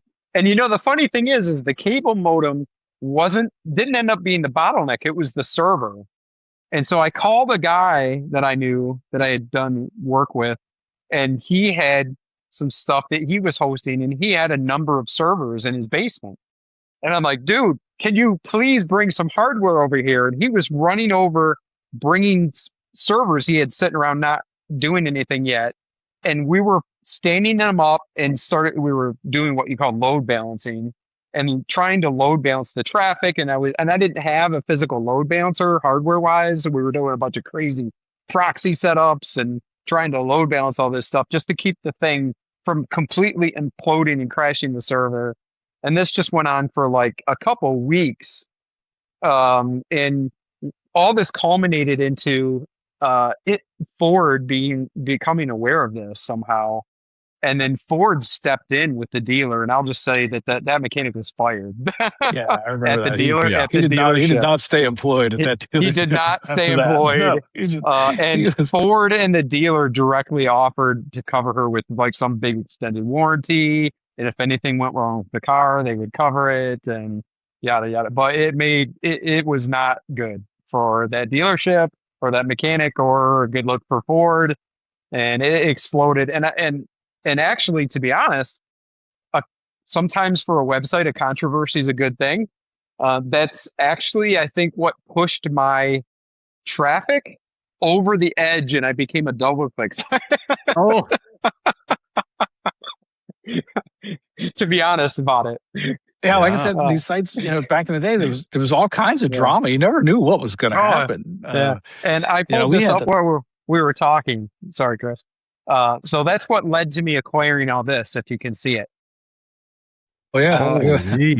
So that's a whole double stack of IBM servers that I then went out and acquired used, and I built a server farm in that. That's a room in my basement at the time, and built a server farm in my basement. And I had to put a 20,000 BTU air conditioner in the wall to cool the room. Unreal, guys. This is crazy. Yeah. yeah, we had there was always some kind of drama like that would happen. I remember we had a group buy going on, and where a bunch of people would get together and buy parts from a specific vendor, and we had they had arranged with a very, I won't say their name, but a very large aftermarket parts manufacturer to have this group buy. And the deal was, they had to have a certain number of amount of orders, dollar value of orders. And, so I don't know, some genius on there starts calling around trying to get various vendors to price match this group buy. They were basically offering, like wholesaler cost for these parts for this group buy. And I think it must have been, they were up to about $25,000 worth of parts. And some guy thought he could get a better deal. So he starts going to these other other retailers and like, hey, can you price match this or beat it? And I'll buy it from you instead of this group buy. And all these retailers were like, hey, why are you, went back to the manufacturer and like, hey, why are you selling these parts for lower than at our cost? We can't compete with that. And they ended up shutting it down. And everybody that was on the site, they figured out who it was that had, tried to go get cheaper parts, get somebody to price match. And they lambasted that guy. I can't even remember what happened to him. They basically ran him off the site. And, but yeah, I mean, there's always, you get some little nugget. You never knew what little nugget was going to send traffic through the roof. Like that. But I remember that. I remember that incident with the Cobra though. That made a lot of waves. Speaking of Cobras, there's one here again. I'd be amiss if I didn't bring this up, but it's probably one of the most infamous Mustang stories out there. But there's a fella that I already know. I already know where you're going with this one. It's a one of one, isn't it? It's a one of one. Yes, sir. It's a one of, or actually, it's a one of none. But okay, right. Please continue. Right. Yeah, continue. Is it a 92 convertible Cobra? Yeah, SVT Cobra. I think it's a 93. Yeah, how the hell does that work? Does he claim it's a 93? For some reason, I thought maybe it was a year off too. Like it was so far out of the realm of what we all know to be and whatever else. And man, those, I mean, the pages upon pages upon pages of forum entries on that story, I can't help but think your guys' servers were probably hitting the rev limiter when that was going on too. Yeah, that's the black one, right? Yep. Yeah. Yeah, yeah, The guy's still around, apparently. yeah, Like, I guess yeah, he'll yeah. He's surface still on claiming it. social media every once in a while. Yeah. Still claiming it's a '93 Cobra convertible. Yeah. Which, I mean, if he can find somebody from Ford that will authenticate it, then I will concede. But uh, now, but I do remember. So in '91, Carcraft ran a very brief blip. It was just one or two pictures, but of what was to be the '93 Cobra. And this would have been about 1991, and it had the wheels but no center caps, and it had but in the window in the quarter glass it said GT40 Plus. Mm. And that was all they showed was the uh, the the wheels and the quarter glass, and that was all you got to see of it. But it wasn't a convertible. Right. Yeah, that's a funny one. And I mean, we all know that, well, you guys have already talked about it. I mean, there's wild things that exist out there that, I mean, I still hear about them. When I was up at Motor City Fox Fest, there's a guy telling me about this car model with, this 460 stereo system, like the stories never end. But I know this one was one of those ones where everybody was going, I'm not so sure about this. And actually, the other thing about this, so me being born Canadian and then a few months ago moved down here to the United States, the thing that all of us Canadians were always aware of is we got that GT badge package that said Cobra on the bumper. Mhm. And this had to do with the whole Shelby Ford back and forth thing. The Cobra name got into some hot water down here. And anyway, and so there was a lot of people running around going, yeah, I got a Cobra. We're going, no, you don't. It's just a sticker. That's all it is. You don't got a Cobra, Yeah. Yeah, I think and maybe I don't know. Maybe it's a Canadian Cobra. I Right. don't know. Maybe that's how it started. But I know when like the SVT documentation and stuff started popping up in some of those posts. And I mean, there's folks out there too, because I'm one of those guys that likes to hang in the weeds, and I do consider myself a professional fence sitter because I don't want to be wrong on either side of it either. Right. So I'll sit around and listen and, sure, if the story's good, I'm all ears. But yeah, then you got folks out there that like, if they cut their wrist, like SVT pours out of it, and Yeah. those folks ain't going to let this slide. Like you're going to hear all about it at extensive lengths. Right. So yeah, that was a hot one that, I mean, people still go and visit that story. It's crazy. It's still going on. He's still making posts and saying that. I mean that's the hill he has decided that he is going to die on. And that's fine. I mean, that's that he can do that. Sure. Yeah. I mean, it's a pretty car. Unicorns are pretty too, but they're not real either. Well said. Well said. Yeah.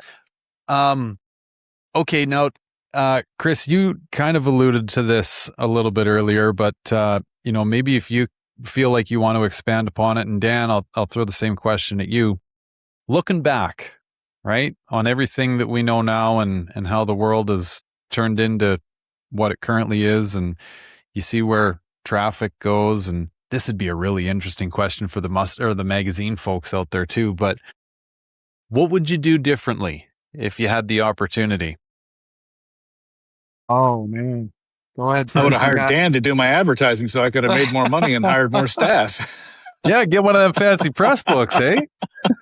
I don't know. I just got lucky with some of the people that got involved and helped out with the site and the technology was my thing. So I don't know, some of that stuff just, um, Well, and Dan's got geography on his side. Like, I'm you're up here in there Detroit. in I'm in Motor the Detroit City. area. Yeah. I'm in Motor Yeah, City. I'm in, outside of DC. So, it's, there's not a whole lot of car stuff, not a whole lot of car manufacturers, from Ford, at least, in my area. So, it's a lot more difficult for me to get access to folks like that.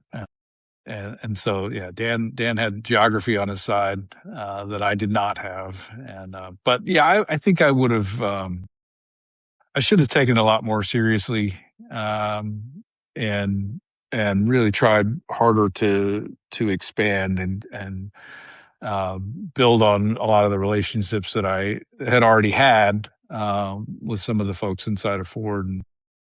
But keeping a day job and trying to keep in touch with folks it's tough. It's really tough, especially when you can't just roll down the street to, hey, let's go grab some lunch, or maintain those relationships with face to face contact. It makes it kind of tough. um and but I'm so grateful for all the people I've met along the way, all the moderators that were on the site that just did a fantastic job. And the folks that I met within Ford have all been just absolutely stellar. And it was a real honor to get to go and look and see some of the inside stuff. Was super cool, even though I couldn't take pictures of it. Um, got to see things like I got to see the S197. I got to see S197 in SN95 trim. Wow. They had I believe it was 5 cars. They had 5 cars that were on the S197 platform, but were done up to look like SN95 cars. Um, that was how some of their test mules, and that was how they were, um,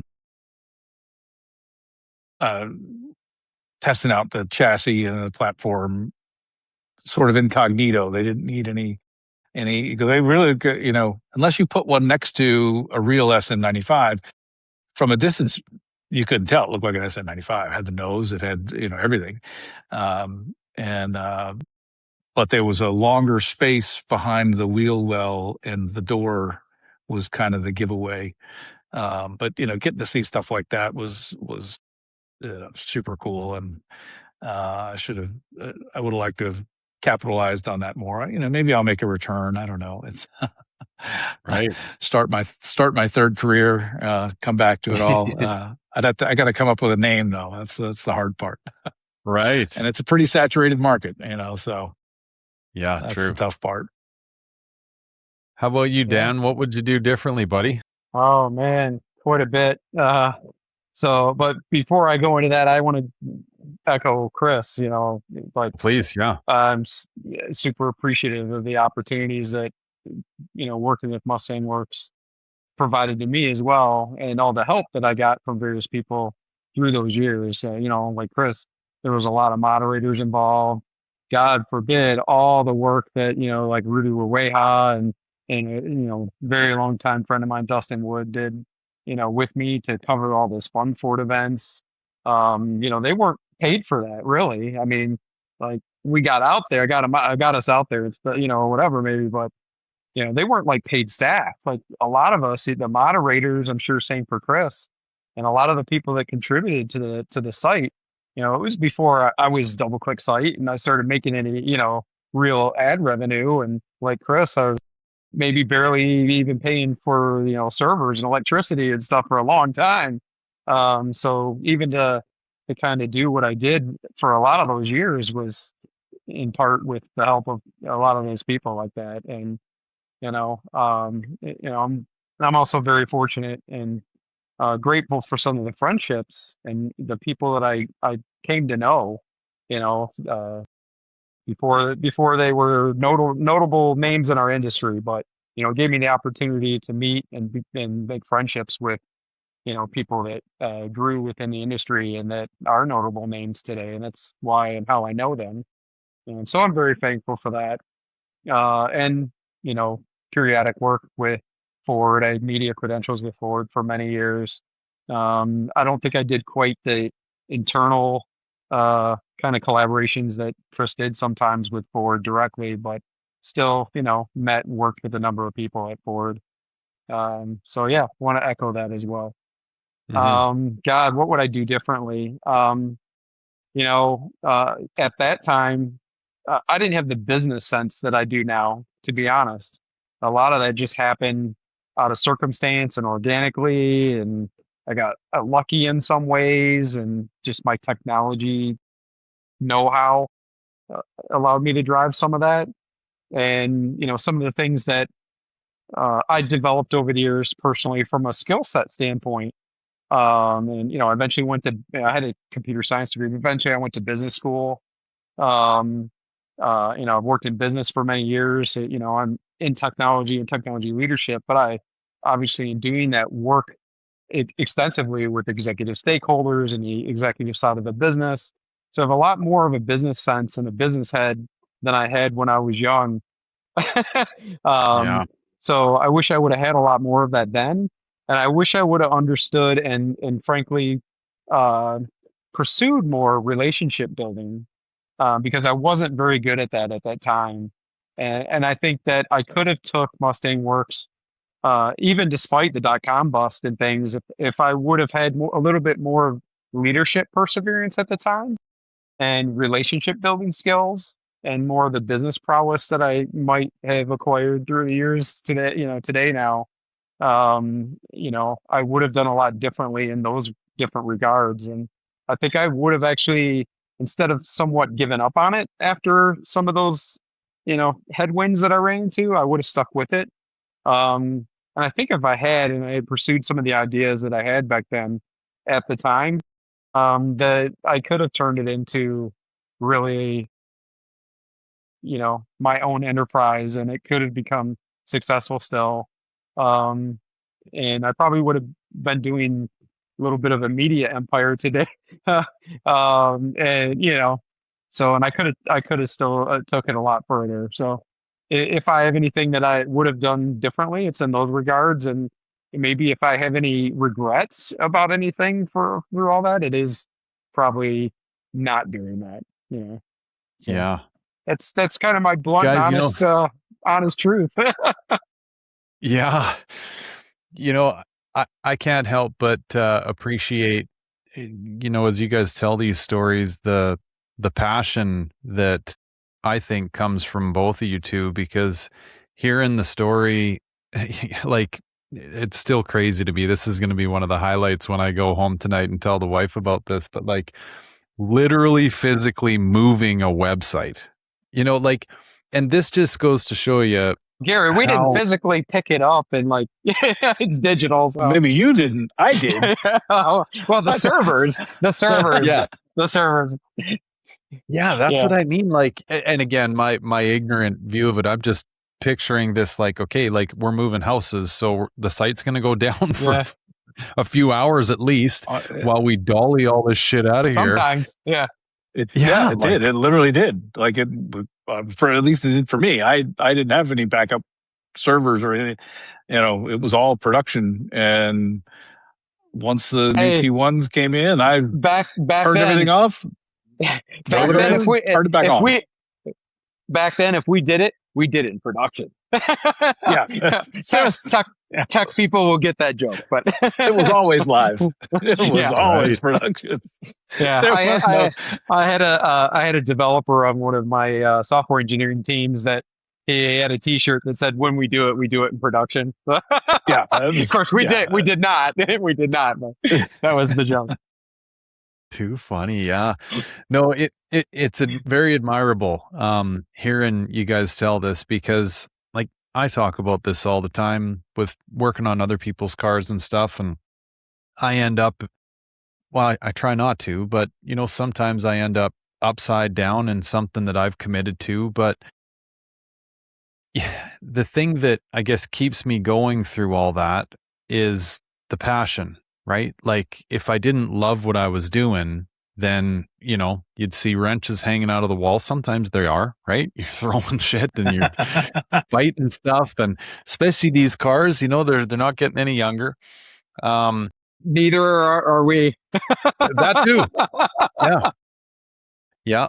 So, if it wasn't for the passion, I think a lot of us would have given up a long time ago. And to hear you guys tell this story with that massive tidal wave of passion that just floods out of you guys, I mean, that's very admirable. And I hope I can do a half decent enough job thanking you guys, because I know there's a lot of people out there that, like I said earlier, people still talk about the forums and they miss them.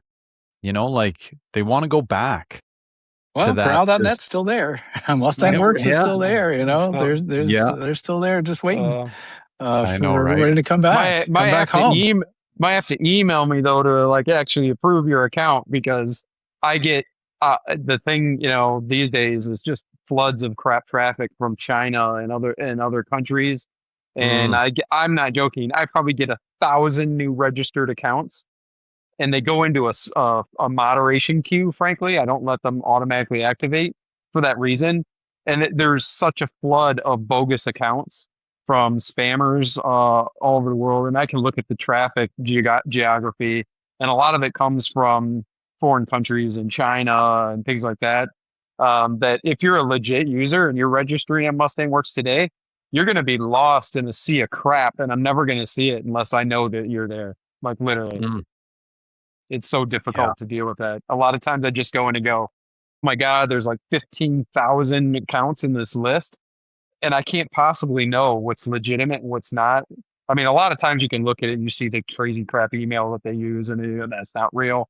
But I just go in and I just bulk select them all and just say delete, because that's the only way I can deal with it. Yeah, I started banning entire, subnets of addresses, stuff from Iran and Ukraine and Russia, China, Pakistan, India, any place that really doesn't have any Mustangs. I literally would just block entire subnets and that cut down a lot. But it's a shame that the spammers and the scammers really try to invade these forums and scam people. It's just, it's terrible. No, they just Is that what it is? they can get in, if they can get to where they can actually post, then they basically post a spam message with links to porn sites or whatever it is, so products. Right. I often wonder about that. I mean, even just in the regular old social media sites, there will be people that bail into the comments, and it must be a similar format in that they're just trying to pull folks out of the comments over to another page or what. And even within these, like Facebook, let's say, I get like direct messages from something imitating Facebook going like, hey, we're going to delete your account. We're going to block your account. We're going to do all these things. And I mean, I can't help but think we have a warrant for your arrest. Totally. Yeah, I know. And you don't pay me $5,000. Yeah. And I just moved to America. So I'm going like, I'm trying to keep a low profile here. I don't want to piss anybody off. Yeah, they can really imitate things. And I really feel bad for the older generation that just, maybe doesn't have that check valve and goes, oh shit. Like those are the ones that are getting taken advantage of the most. But in one of my former lives, for a couple of years, I was a commercial insurance agent. Not proud of this. I always tell everybody I hated selling it more than you hate buying it. But one of the big sells, at least as I was getting out of it, was cybersecurity insurance, right? And we had to sit through all these various trainings on how does this occur, and you had to tell clients all about it. And 9 times out of 10, it's somebody. Well, they'll hang out in the background and watch the way you converse with people, and then they will imitate that person's email, right? Send you an email and, hey, got this invoice, right? Boop, boop, boop. And it didn't go through. And next thing you know, they're wiring 10 grand or something for a granite countertop, or whatever it is. And yeah, like they literally just imitate somebody that you're already dealing with on your everyday business. And next thing you know, money's gone to wherever it goes, right? It's scary. Yeah, and that's one thing that's really kind of changed from the beginning. Is in the beginning it was a much more honest endeavor. There was, if somebody was on the forums, they were real people, and now it's, you got to watch. We went out by for usernames, but there was a real person. There was a real person behind it. Yeah. The name might have not meant anything, but yeah, and now just there's so much fraud that's trying to happen now, and so we would have people scam other folks. That's always been around. But usually it was, I got this GT40 intake, I'll sell it to you for $200. And so you get wired the $200, and then he's resold it like 6 times and nobody gets the intake and everybody's out $200. And then the guy like disappears, or they'll track him down on another site. And, it was, stuff like that. But they weren't trying to take your entire livelihood like the steal your identity. Want to try to do now. Take out loans in your name. Yeah. Identity's gone. Yeah. Sure. Yeah, that's scary stuff. It I know I have noticed since we've moved down here too, it seems like there is a looser hold or something to that effect on your personal information. Cause I mean, we've only been here 5 months now, and the flood of mail that we get for pre-approved credit cards and, hey, here's a line of credit. And I'm going, how'd you even get my address? Gary, welcome to America. Yeah. It's incredible. Yeah. We have these things called data brokers. We hate trees. So yeah. And they will collect every piece of information on anything about you, and then they resell it to people like that. So that's where that comes from. Yeah, it's a big business. Uh-huh. Yeah, and I've started putting suite numbers on my address. So if I sign up for a new whatever for the delivery address, I'll put a suite number on there, and then I can tie that suite number back so I can figure out where the leaks are. There you go. So 123 Main Street, Suite 12. If you keep a list, then 12 might be the utility company. They'll still deliver it to your box. The post office doesn't care; they'll still deliver it. But then if you're really diligent about it, you can keep track of figuring out where the leak is, because if you start getting junk mail with that new suite on there, well then okay, the power company sold my data or whatever kind of thing. Yeah. I like that. Yeah. Yeah. That's a good idea. Tricks like that, or adding the plus behind your email address. If you add a plus behind your email address, and then you can, anything after the plus, the mail server doesn't care about. So, you could have, Gary plus Verizon at yahoo.com. And if you start getting emails with that plus Verizon, you know who the leak was, where they got your email address from. Well, I didn't know that.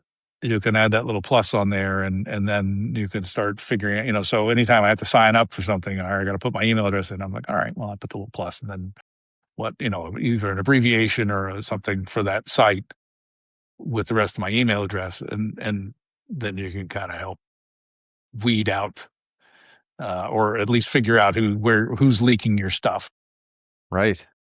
Yeah. Then it's a matter of tracking down a human being that you can string up against the wall after that, right? Yeah.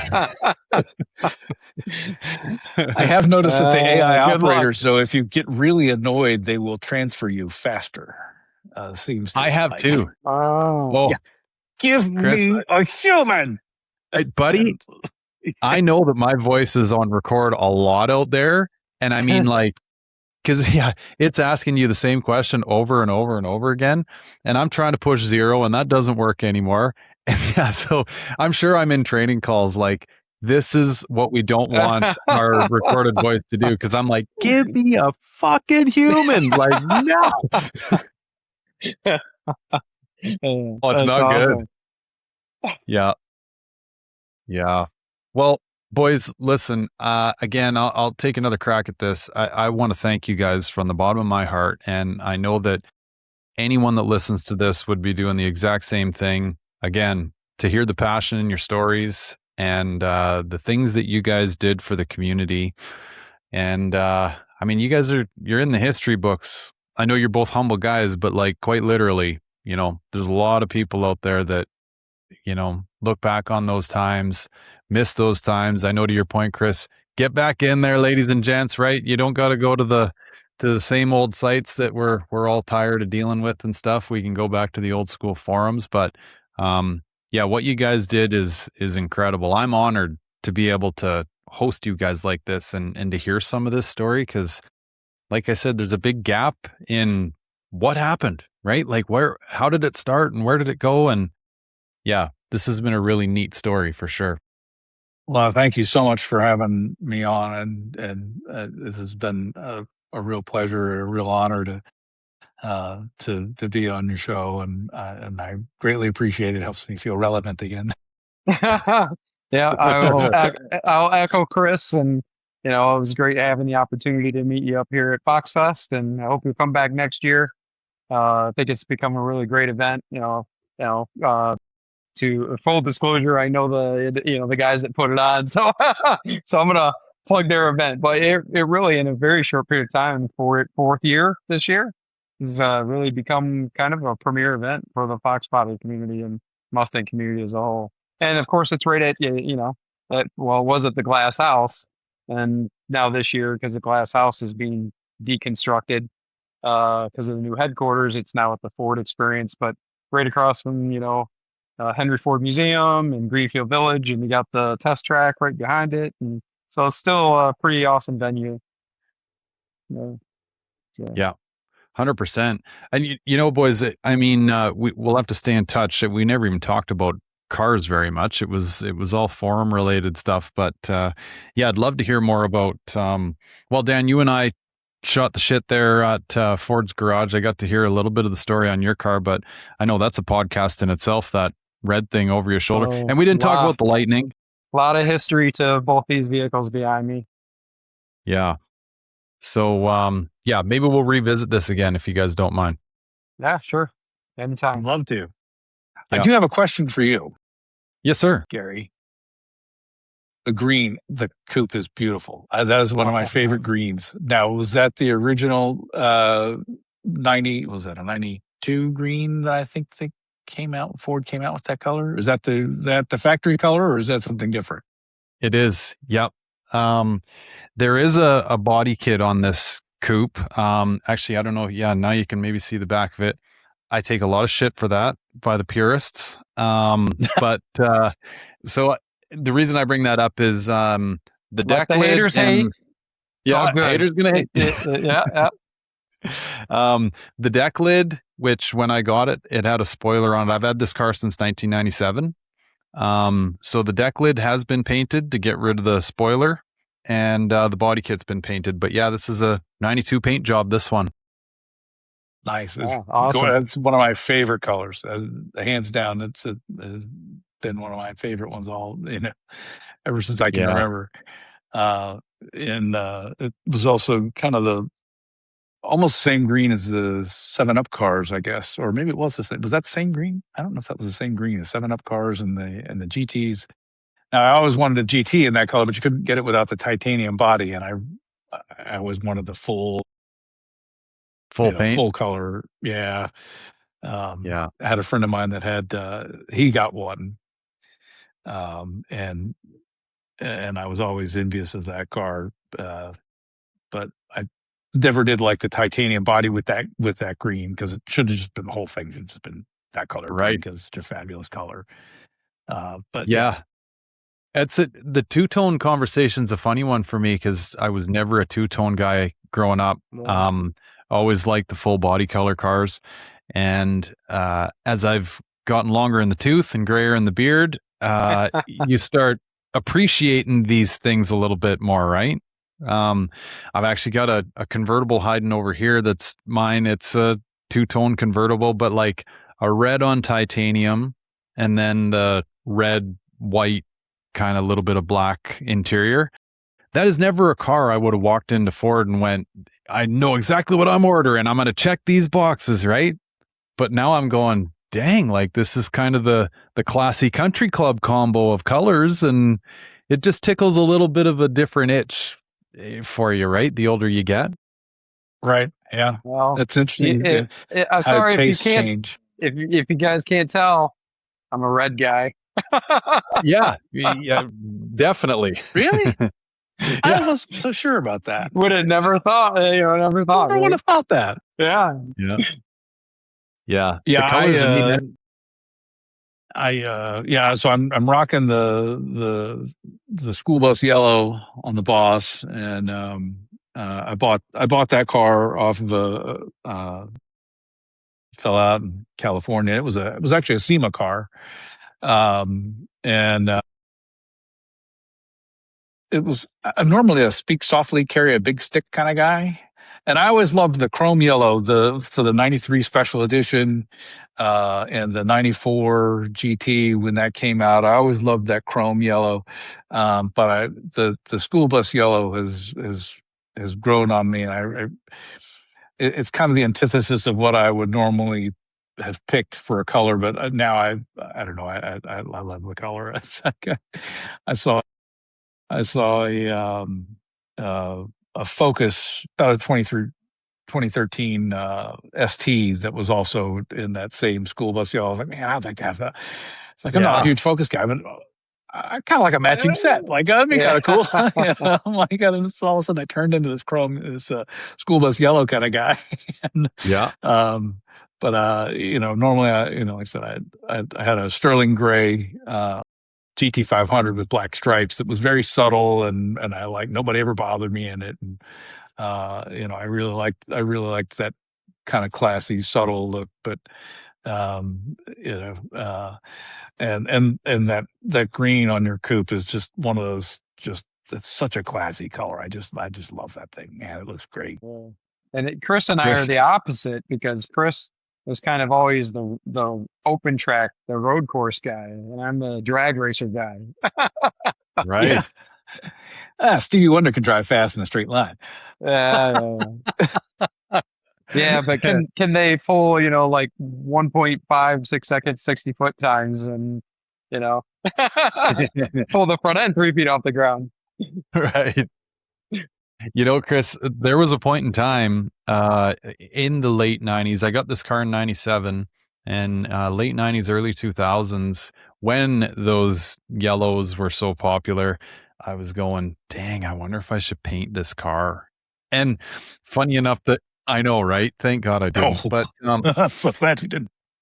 Yeah, that's the thing about, like, a little bit of the backstory with the body kit too is there was a gal in my hometown, that had a little 4-cylinder emerald green LX, and I'd hear it all the time at school, right?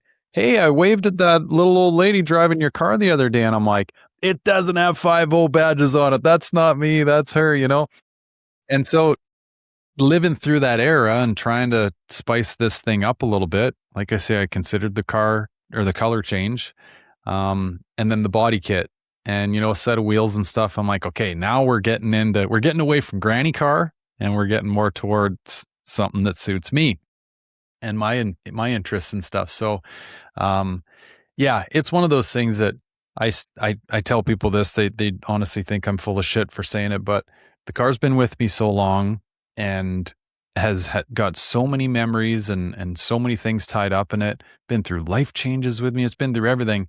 I say, like, I honestly wouldn't trade this car for $1 million. Like, it just really, truly means that much to me. And even just being able to tell you this story about thinking about a silly lime green color change, like, what a bloody mistake that would have been. But couldn't tell that story if I didn't have the car. Yeah, I've got some friends that, they change cars like they change shoes. And Mm, I always kind of tend to get attached to my cars. Maybe I shouldn't, but I do. There's memories inside these things, like, and then Yep. it's almost like you're passing it off to somebody else, and then they go and, my GT 500, And then I they go sold and that, and defile it in he some way. defiled it. He took the stripes off of it, and he put these round tail lights on it. And I'm like, "What did Oh, you do to my car?" I was like, "It really kind of hurt." It was like, yeah. that was the first new car I'd bought since I bought my '99 GT, and golly, what was that? It was like almost 20 years before I had I hadn't bought a new car, and I had I remember when my daughter was little, she she threw up in it. I had right. 400 miles on it, and she pukes in my car. Like, Yep. Oh, I have Nah. little memories like that. It smelled like new car and cheese for a little while. Oh, So, yeah. yeah, Yep. I get so attached to them. And like I said, I started my first Mustang was an '87 GT with T tops, and I missed that car. I got rear-ended by an F-150, um, and Mm. and that was kind of the end of that car. And he hit me so hard he broke the seat. So I got hit. The next thing I know, I'm looking out through the T-tops, and I'm like, why am I seeing the underside of this stoplight as it's rolling, as I'm been pushed into the intersection. But he hit it so hard that the T-tops bowed up. They didn't Mm. shatter, but there was enough pressure on it, like the T-tops had bowed up, so you couldn't get them out. They Mm. became a permanent part of that car. But wow. occasionally I'll Yeah. see like an '88 or '87 T-top car. Yeah, maybe I should buy one. Maybe I should get that back. Yep. Yeah. Buy another one. I kind of miss my Fox body car. I had so many great memories in that car. That was the first car I learned to open track in. Um, and that was what I got bit by the track bug in was my '87 GT. It had Yeah. a Crane Cams Interceptor 1 on the dashboard. I don't know if you guys Oh, remember that. Yeah, you I remember those? remember I had it. I had made a little mount, and I had the computer right there, the terminal right there on the dashboard, and yeah, that was a cool piece of kit back in the day. Big time. Converted Well, it to mass air, I'm and glad I never put a got torque rid of arm. mine. Yeah, well, I didn't have a choice. Mine got disposed of for me. Oh, Right. that's what happened with my first Fox body. The Cardinal Red. My first my first Mustang ever was a 1990 Cardinal Red gray interior GT, and wrapped it around a light post. Hey, all Those I'm things saying is jump out at you all the it, time. You got to be it, careful. all I'm saying is it's a really good idea to have the motor I have now when I was when I was young, because I didn't have the self restraint that I have now. But Yeah. I learned the hard way that a brand new set of Mickey Thompsons, when you get them, they have like this coating on them. And I ordered a set of these Mickey Thompsons from a speed shop in town, and they came in. So I go over there, and they put them on, and I'm like, I wasn't even home yet from like after leaving the place, having those brand new Mickeys on there. And I didn't realize they kind of have this coating on them when you first get them that you need to kind of wear off. And going down the road and hit the nitrous button, lit those babies right up, and I did a big old curve right into a steel light post on the side of the road. Yep. So I put the biggest U shape in an engine bay you've ever seen. Oh, hit her real good. But yeah. So that was my lesson. That's what happened to my first Mustang. Oops. You're part of the reason why it's so hard to find a straight Fox body anymore. Yeah. Well, that one was totaled. So yeah. Then I got my next one, which was a black GT with I think I think that still was gray interior, and then I ended up getting rid of that in like another 6 months. So I sold it though, and then I bought a brand new maroon GT off the dealer lot with white leather interior and a moonroof. I had that for another 6 months or a year, and then that's when I finally ordered this puppy, and it just red. I had to have the red, but not wanted the vermilion. I think it was an option, like an option color in '91. That's why, and I had to order it with that color and the black interior. You know, I said this last week with the guys that I did the podcast with, but it'd be worth saying again with you guys. The neat part about the Fox chassis cars, specifically the 87 through 93s, I'm going to go out on that limb. I know that 79 to 04 is the big window, but the thing about the 87 through 93s that I find is it's almost like, and I'll preface this and say I'm not trying to take anything away from anyone that's been in the service and you know, fought for the country and done all those things, but the Fox body community is kind of like a band of brothers. Like they've gone to war together because, like you said at the start, Chris, right? We've all had burnt headlight switches. We've all the list goes on and on. Your guys' forums are filled with this stuff, and everybody's been up all night, and everybody's had parts delays, and everybody. So when you get a bunch of Fox body folks together, and they've all had these similar experiences with these cars and bang their head against the same brick wall multiple times, you're instantly blood brothers. Yeah. Like you've gone to war together, Yeah. you know? And because we know what it's like. We have this like similar experience. And I don't know if you can say that. Lots of war stories. I don't know if you can say that about a lot of other cars, you know, even Mustang generations. Yeah, no, I don't think so. I mean, you know, we've all bled on the same part. More than once.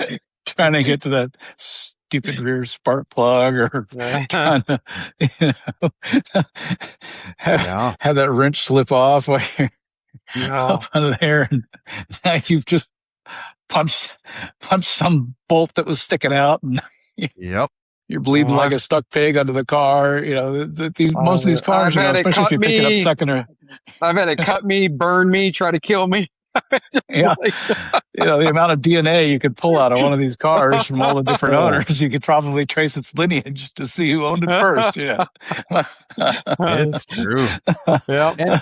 It's funny too, because to think like we're still dealing with a lot of this stuff too. Like there's still guys overheating. And there's still got, you know, all these years later. And it's like, I don't know, it's a pretty incredible like period of time that these cars came out of. And arguably, or not so much arguably, like the most modified car ever. You know, like what other car had 3-4 magazines written about it? How many different forums? You guys are two of them. That was the big thing for the Fox body, is that it was so easy to modify, right? And there was just the huge aftermarket industry and the amount of available parts and modifications over time that came about. It just made it, you know, a great car to own and modify. Yeah. I mean, I love Mustangs. I love the newest Mustangs, but try working on a new Mustang, right? Yeah. Well, and you know, and it was kind of the car that almost wasn't. I mean, totally. We could have ended up with the probe.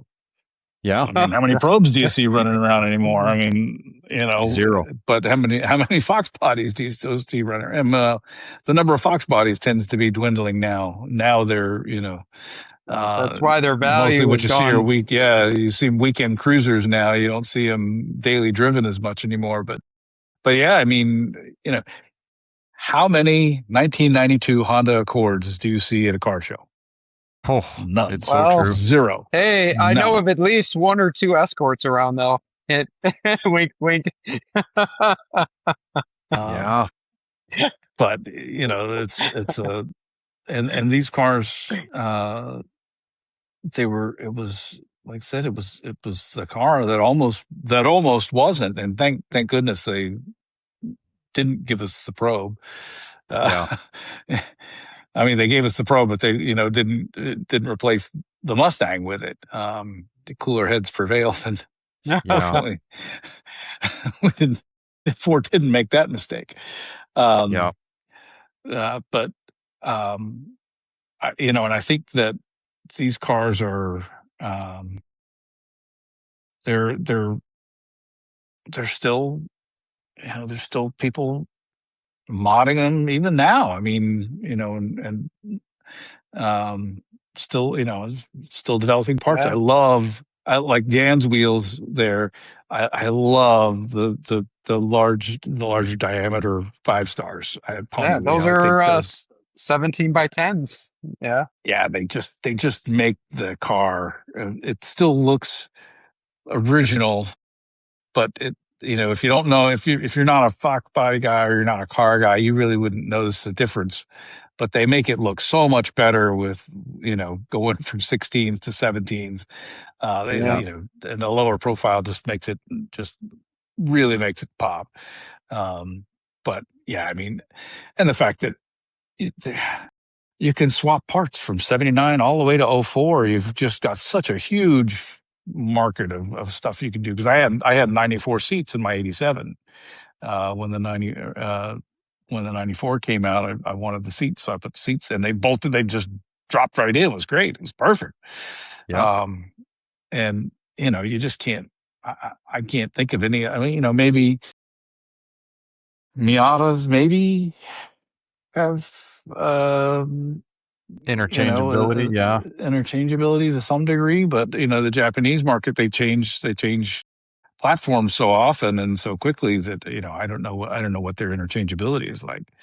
But the Fox body cars are, and so I had a 79 Fox body that I raced in SCCA as an American sedan, but it had all 93 bodywork on it.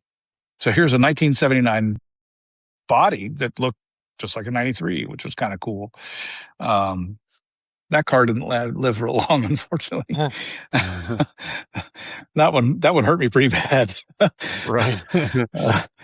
Yeah, I slid off turn 9 at Summit Point and hit a tire wall about 70, bounced off of that, broke the roll cage in 3 places, set the car on fire, herniated 2 discs in my neck. Oh boy, you did it good. Yeah, there wasn't much left of that car when I got done with it. Oh, But yeah, I mean, but the fact that you could, retrofit parts back and forth makes them, super cool. I think that's, you can just kind of update and backdate. Yeah. Well, I think, Dan, you brought up the Motor City Fox Fest. Like, that's one of the neatest parts about that show is it pays homage to that whole massive window. I mean, including the Fairmonts and, like you see all kinds of stuff out there that people don't realize the chassis is a lot more than just the Mustang. Yeah. Yeah, it's pretty neat. I know the one that always stands out to me that I know everybody that listens to this will think this is obvious, but I don't think it's very obvious to folks outside of this community is like the 03, 04 Terminator independent rear swaps, right? And I mean, other than drilling a hole or two, you just drop them in there, Yeah, it's pretty neat. And these cars too, like they all touched us at such a vulnerable point in our lives, right? Like the first one that you heard drive by, you went, "Whoa, what's this?" And I need more of that, right? You just touched on how I got the bug and how I got into Mustangs. Well, that's just it. And Yeah. I say this quite often too. I think the thing that made this car touch so many of us the way it did was it's a vehicle from an era that can touch on all 5 senses, right? And typically cars will be missing one of those, right? Maybe it's the sound aspect. Like, okay, the going for a ride in a Tesla is kind of cool. They're fast or whatever, but you don't hear nothing, right? Damn right it don't. And No. these things like whistling down the road in brand new format with, the original mufflers on them, you could still hear them coming. So like and they have a smell, right? Like this is all pre-choked out emissions and stuff. Like there's all five senses go into these cars. And hell, I say this all the time too. Like each one has its own interior scent too, some better than others, but, I'll bet. yeah, but like this car still to me, smells like every time I sit in that car, it's like a flashback to when I got it, So Yeah, I can't say that because I bought mine brand new. It doesn't have the new car smell anymore. right. But it is probably one of the nicest original interiors you're gonna find. Yeah. Yeah, I mean, I've been in some electric cars, and yeah, they're fast. They're just soulless. Like You said it, buddy. You don't feel anything. It's just nothing but getting mashed in the seat. It's yeah, they're fast, but okay, so is cooking a hamburger in a microwave. I think the way I put it is they don't have that visceral experience. Yeah. That a powerful V8 car has. Yeah, I want to feel I want to feel the road through the wheel. I want to feel the vibrations of the motor through everything, through the gas pedal, through the chassis, through the seat. I want to feel the road. I don't want to be isolated from all that. That's how the car talks to you.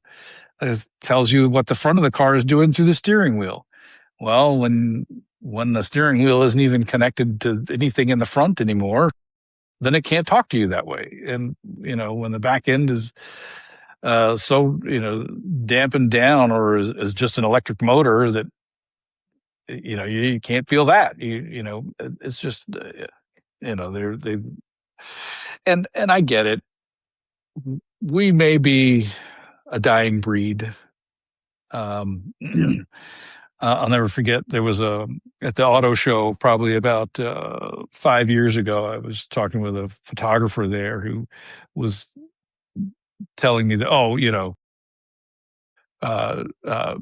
electric car, self-driving cars are going to be the norm. Everybody's going to have self-driving cars and blah, blah, blah in 5 years. And I'm like, number one, no. I said, number two, I don't want a self-driving car. I want to drive the car. He's like, well, what is it about your kind that, and he was referring to, he said, your kind, like I was some anomaly.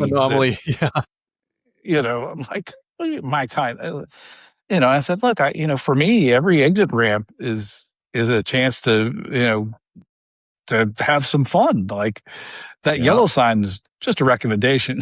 Yeah. whatever the last speed limit sign you saw was, that's the speed limit. The yellow sign is it's just there for, you might want to consider going this speed, but, and I usually ignore it.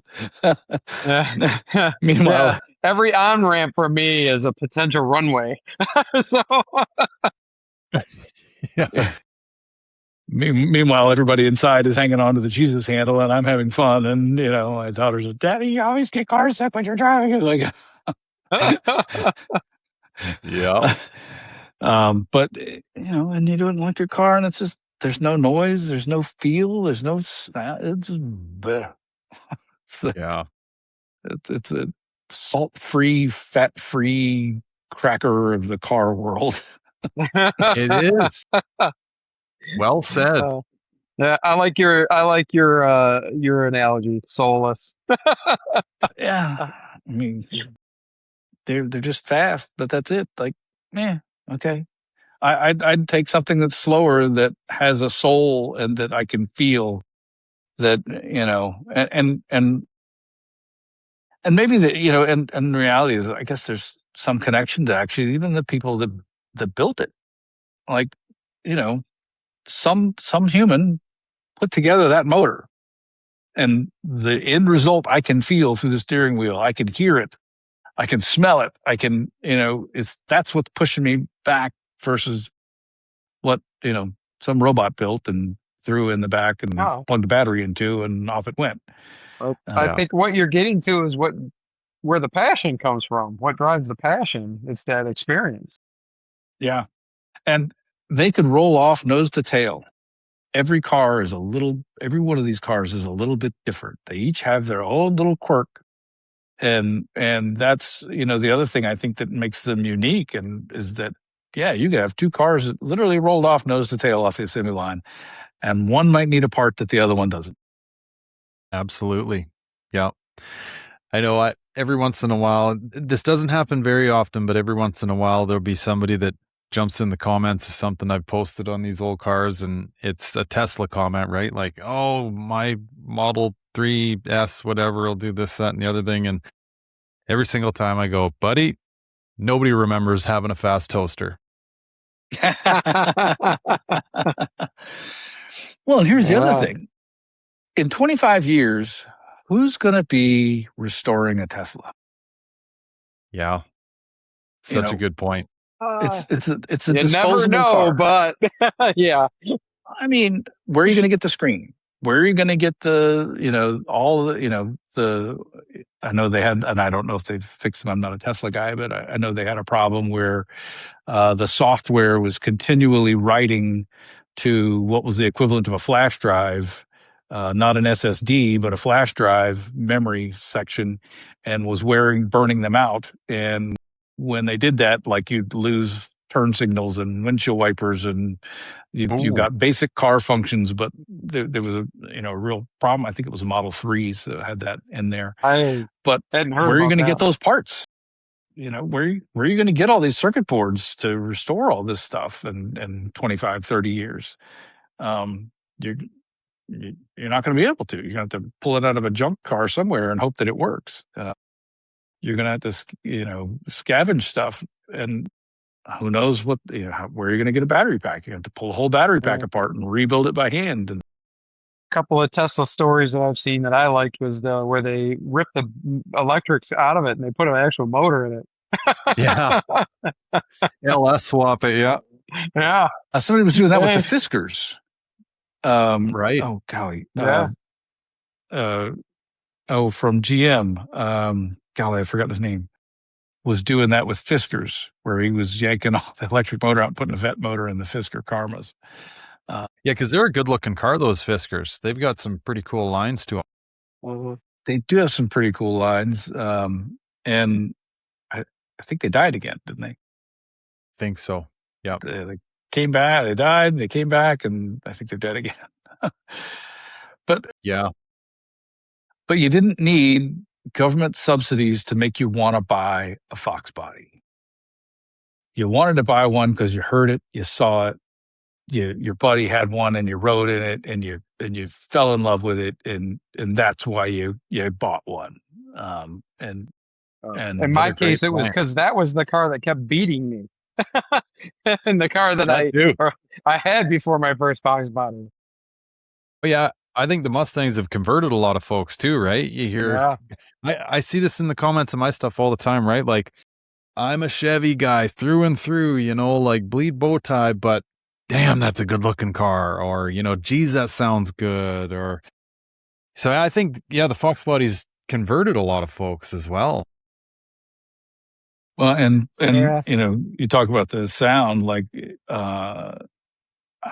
they spend a lot of time now working on the sound of these cars. I'll never forget, back in late 04, early 05, I got to drive one of the prototype S197 cars. It was very interesting. Hao Tai-Tang was the chief engineer at the time, and he asked me, when I got out of the car, he says, "So what do you think of the sound?"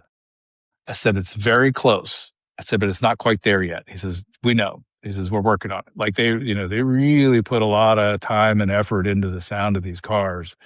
My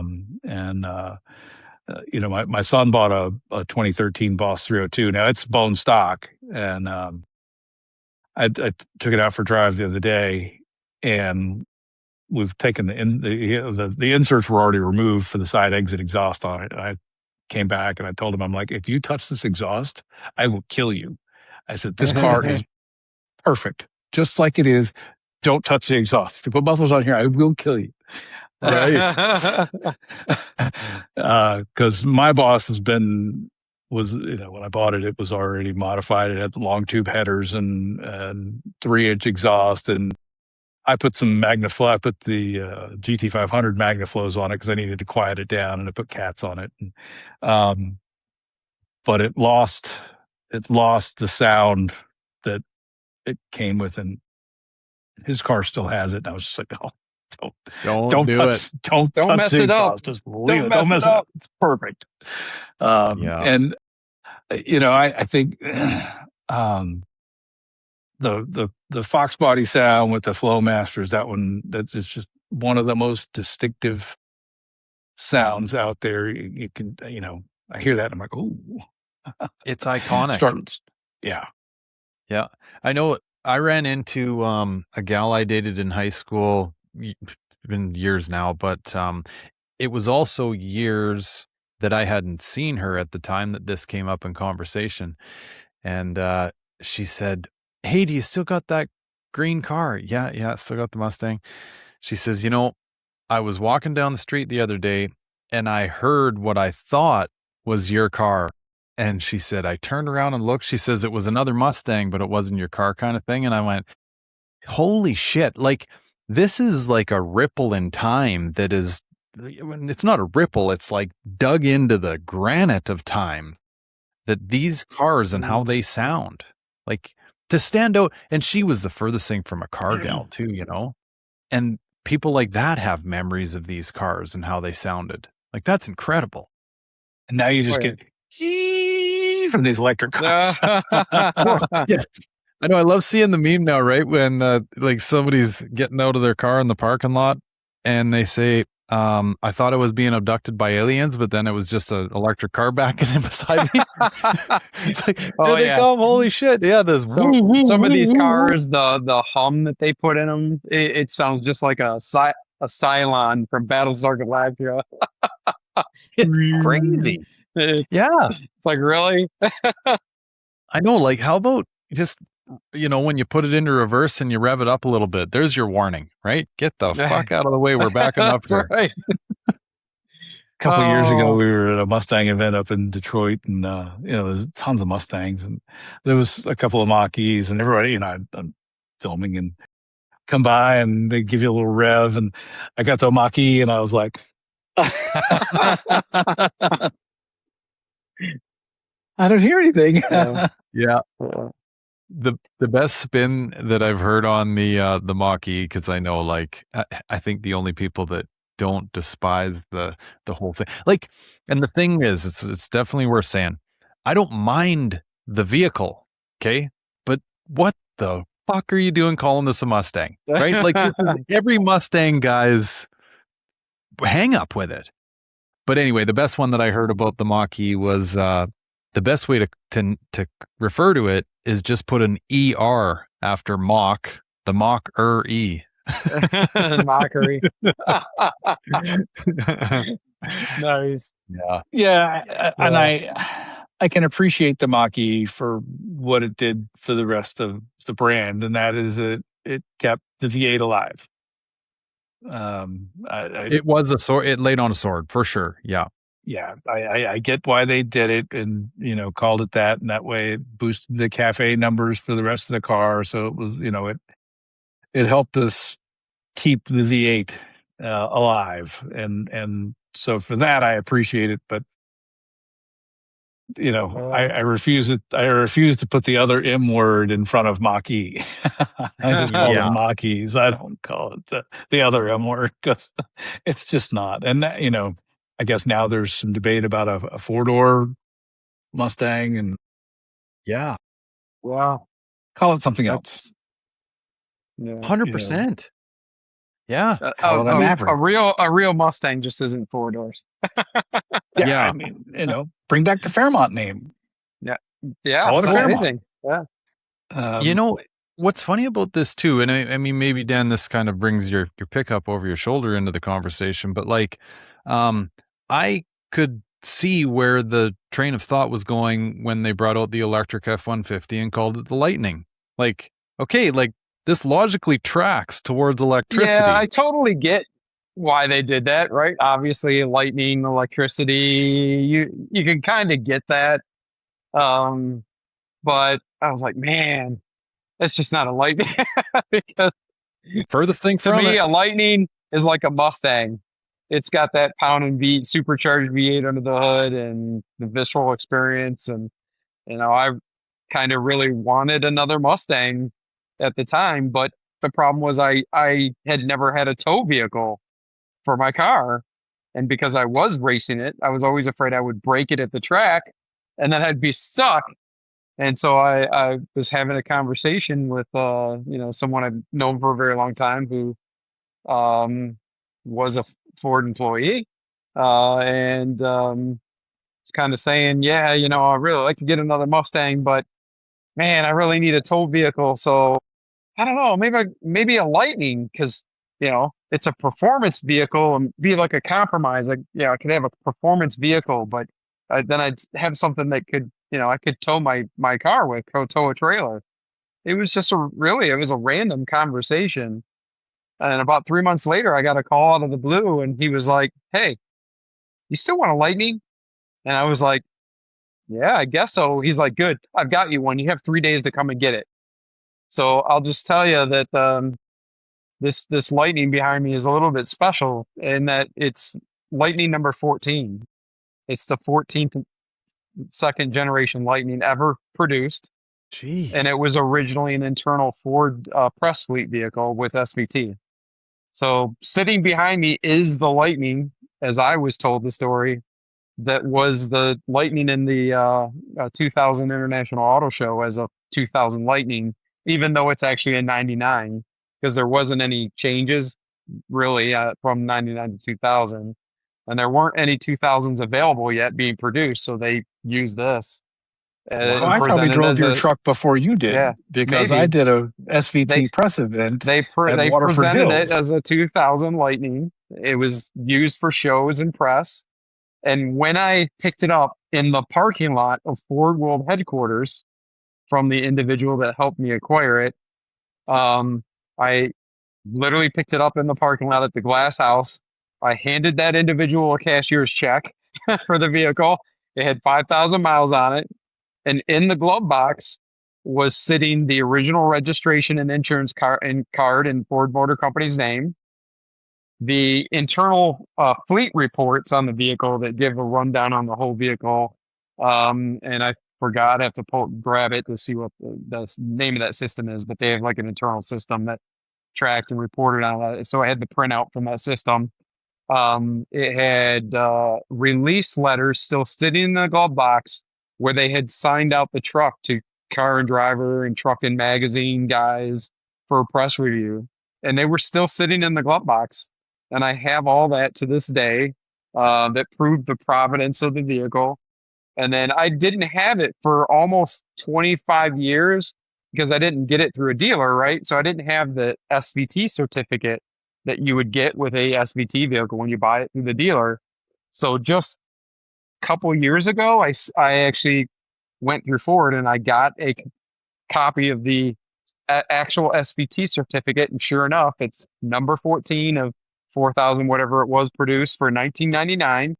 And I got John Coletti to autograph it a couple years Cool. ago. So I have all that in a binder, and so I've been very, very careful about anything I do to the truck. So I do have some modifications to it, but they're like I have the newer style headlights and taillights on it.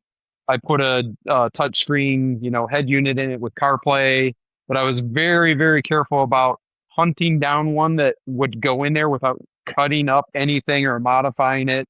And I have the original parts. I could just swap everything back. It's got the basic bolt-ons. It's got a 4-pound lower blower pulley, math, throttle body, cold air kit, tune. It probably makes 100 horsepower more than stock. But all that can be easily put back, and I have all the original parts for that reason, because I don't want to do anything to it that can't be reversed and put it back to completely original if desired. Not that I plan to What sell year it, did you but get it, Dan? I got it in 2000, even though it's a 99. number 14, but I acquired it in 2000. Yeah. Wow. So you've Yeah. had So both there's those. quite a story behind it. Yeah, essentially you've had both those vehicles over your shoulder since brand new. Yeah. Well, I acquired it technically used, right? But yeah. So since basically all brand new. The Fox body I ordered brand new.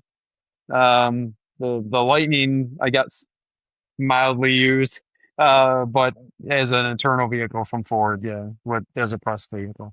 So in 2000, Ford did they did a press drive at Waterford Hills, and I remember driving an F1 a Lightning, and it was red at that event because they also had the 2000 Cobra R there for us to drive. So there was the Could have been mine. I don't know. I I I don't remember there being more than one red one there. So